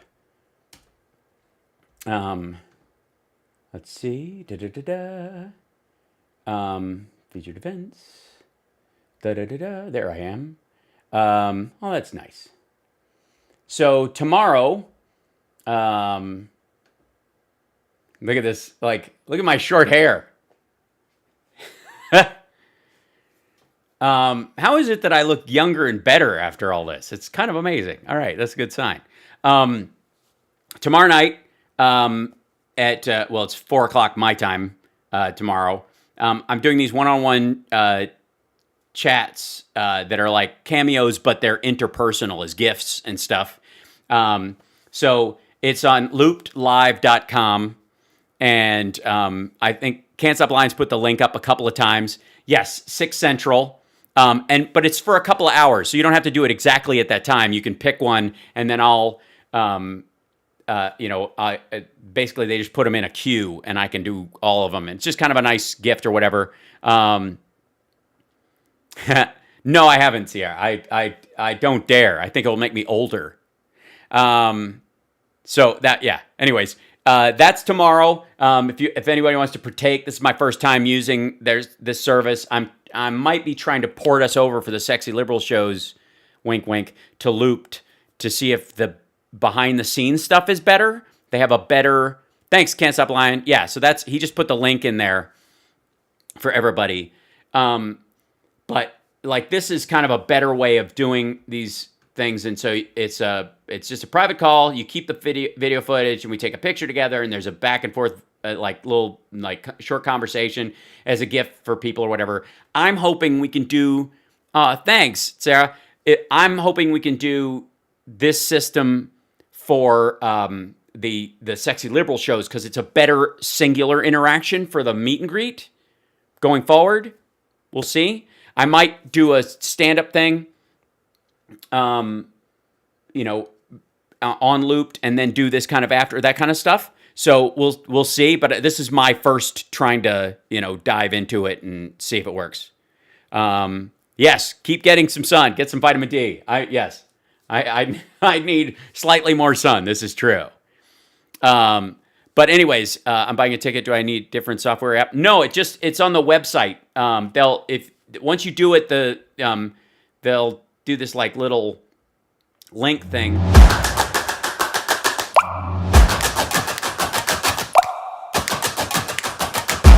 Kyle Guy? What up? Oh my God, it's Kyle Guy. How you doing?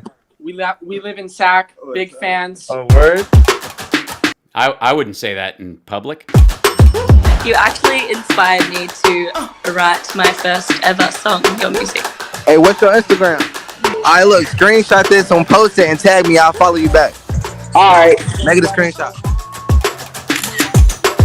Oh my gosh, hi! Oh my God, it's cheat codes. Oh my, This is so fun. oh my gosh. What's up? Oh yeah, hey! My heart. How's it Oh, that's sweet. Good. So we're like your dad-daughter fan club duo. That's not weird at all. Oh my gosh. So, Check yeah. this out. I'm going into the tunnel, coming back into the track at Daytona Beach. Oh, I know You're the this. first one to know. You're the first one to know, and I'll have a lot more music out by then. I'm from That's cool. So anyways, that gives you the idea of like it's this interactive thing. And I think it would be better for the Sexy Liberal stuff as far as like the meet and greets go, to have everybody have this single, integration, between people. Let's see, which parts of the Steele dossier I need to understand this. Ray, let's do a whole thing on the Steele dossier. You guys want to do that tomorrow? Can I put it up on screen like Rudy refuses to do with stuff? So yeah. So anyways, it's really cool. They, my agency has a deal with Looped, and so they asked me to do it. And I was talking about finding venues for us to do Sexy Liberal. So that picture, that's at least 3 years old. Yeah, I think I was 49. Yeah, so I'll be doing these tomorrow at 4:00. That's what reminds me. So for like a couple of hours, I'll be doing those, and then I will stream after it, if that's okay. So it'll be a late night show tomorrow, if that's okay with everybody. I think it would be fun. And so we'll do the Steele dossier. We'll go through all the stuff in it. Like I'll bring it up. I can put it up on screen, and we can go through all the points in it That'd be really fun. Yeah. Will I call Rudy's show? Yes. Let me see what time it's on. If anybody knows, message me. Because I don't know what the time is on the East Coast or whether he records it. That's the other thing. I'll look it up. But yeah, he's been 49 for 6 years. So yeah.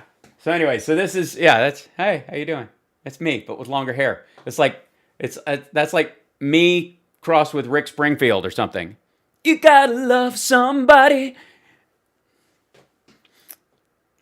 Mix blue with the black. Yeah, I like the, the blue's nice. It's a blue, I have that shirt. I still like it,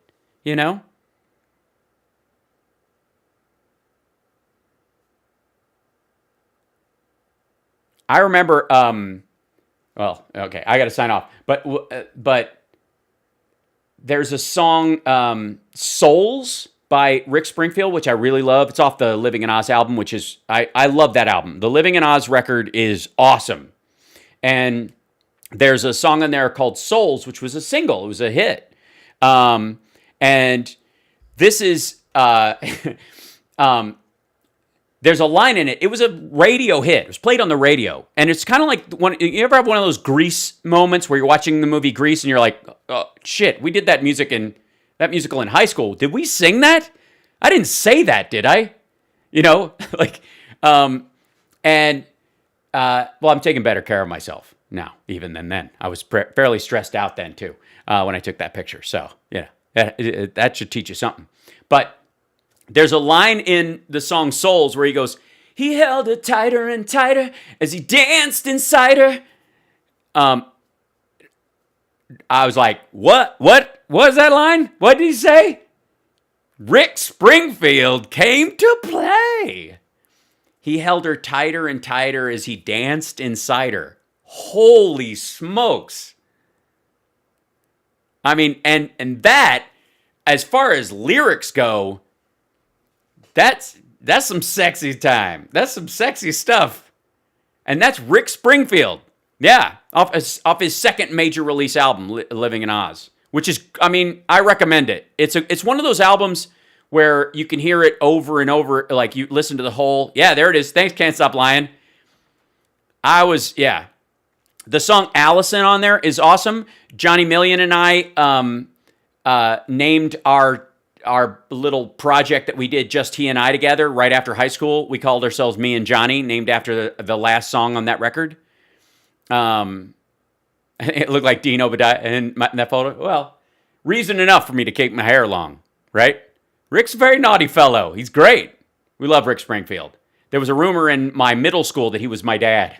That's true. All right. Anyways, be well, everybody. Live with that for a while. And I will see you guys tomorrow after I do my looped stuff. So if you want, spread the love, pass around. If it's a good gift for anybody, it's a good thing. And then maybe if it works and we like it, we'll possibly turn that into a thing for Sexy Liberal where everybody can have a back and forth with one of the, with Steph and everybody. And it's not just this crowded guest, the mic, grab the mic thing, which is great, but not super great. It's good, but not great. It's okay. Anyways, be well, everybody. Don't forget to dance. Enjoy the theme song. Here we go.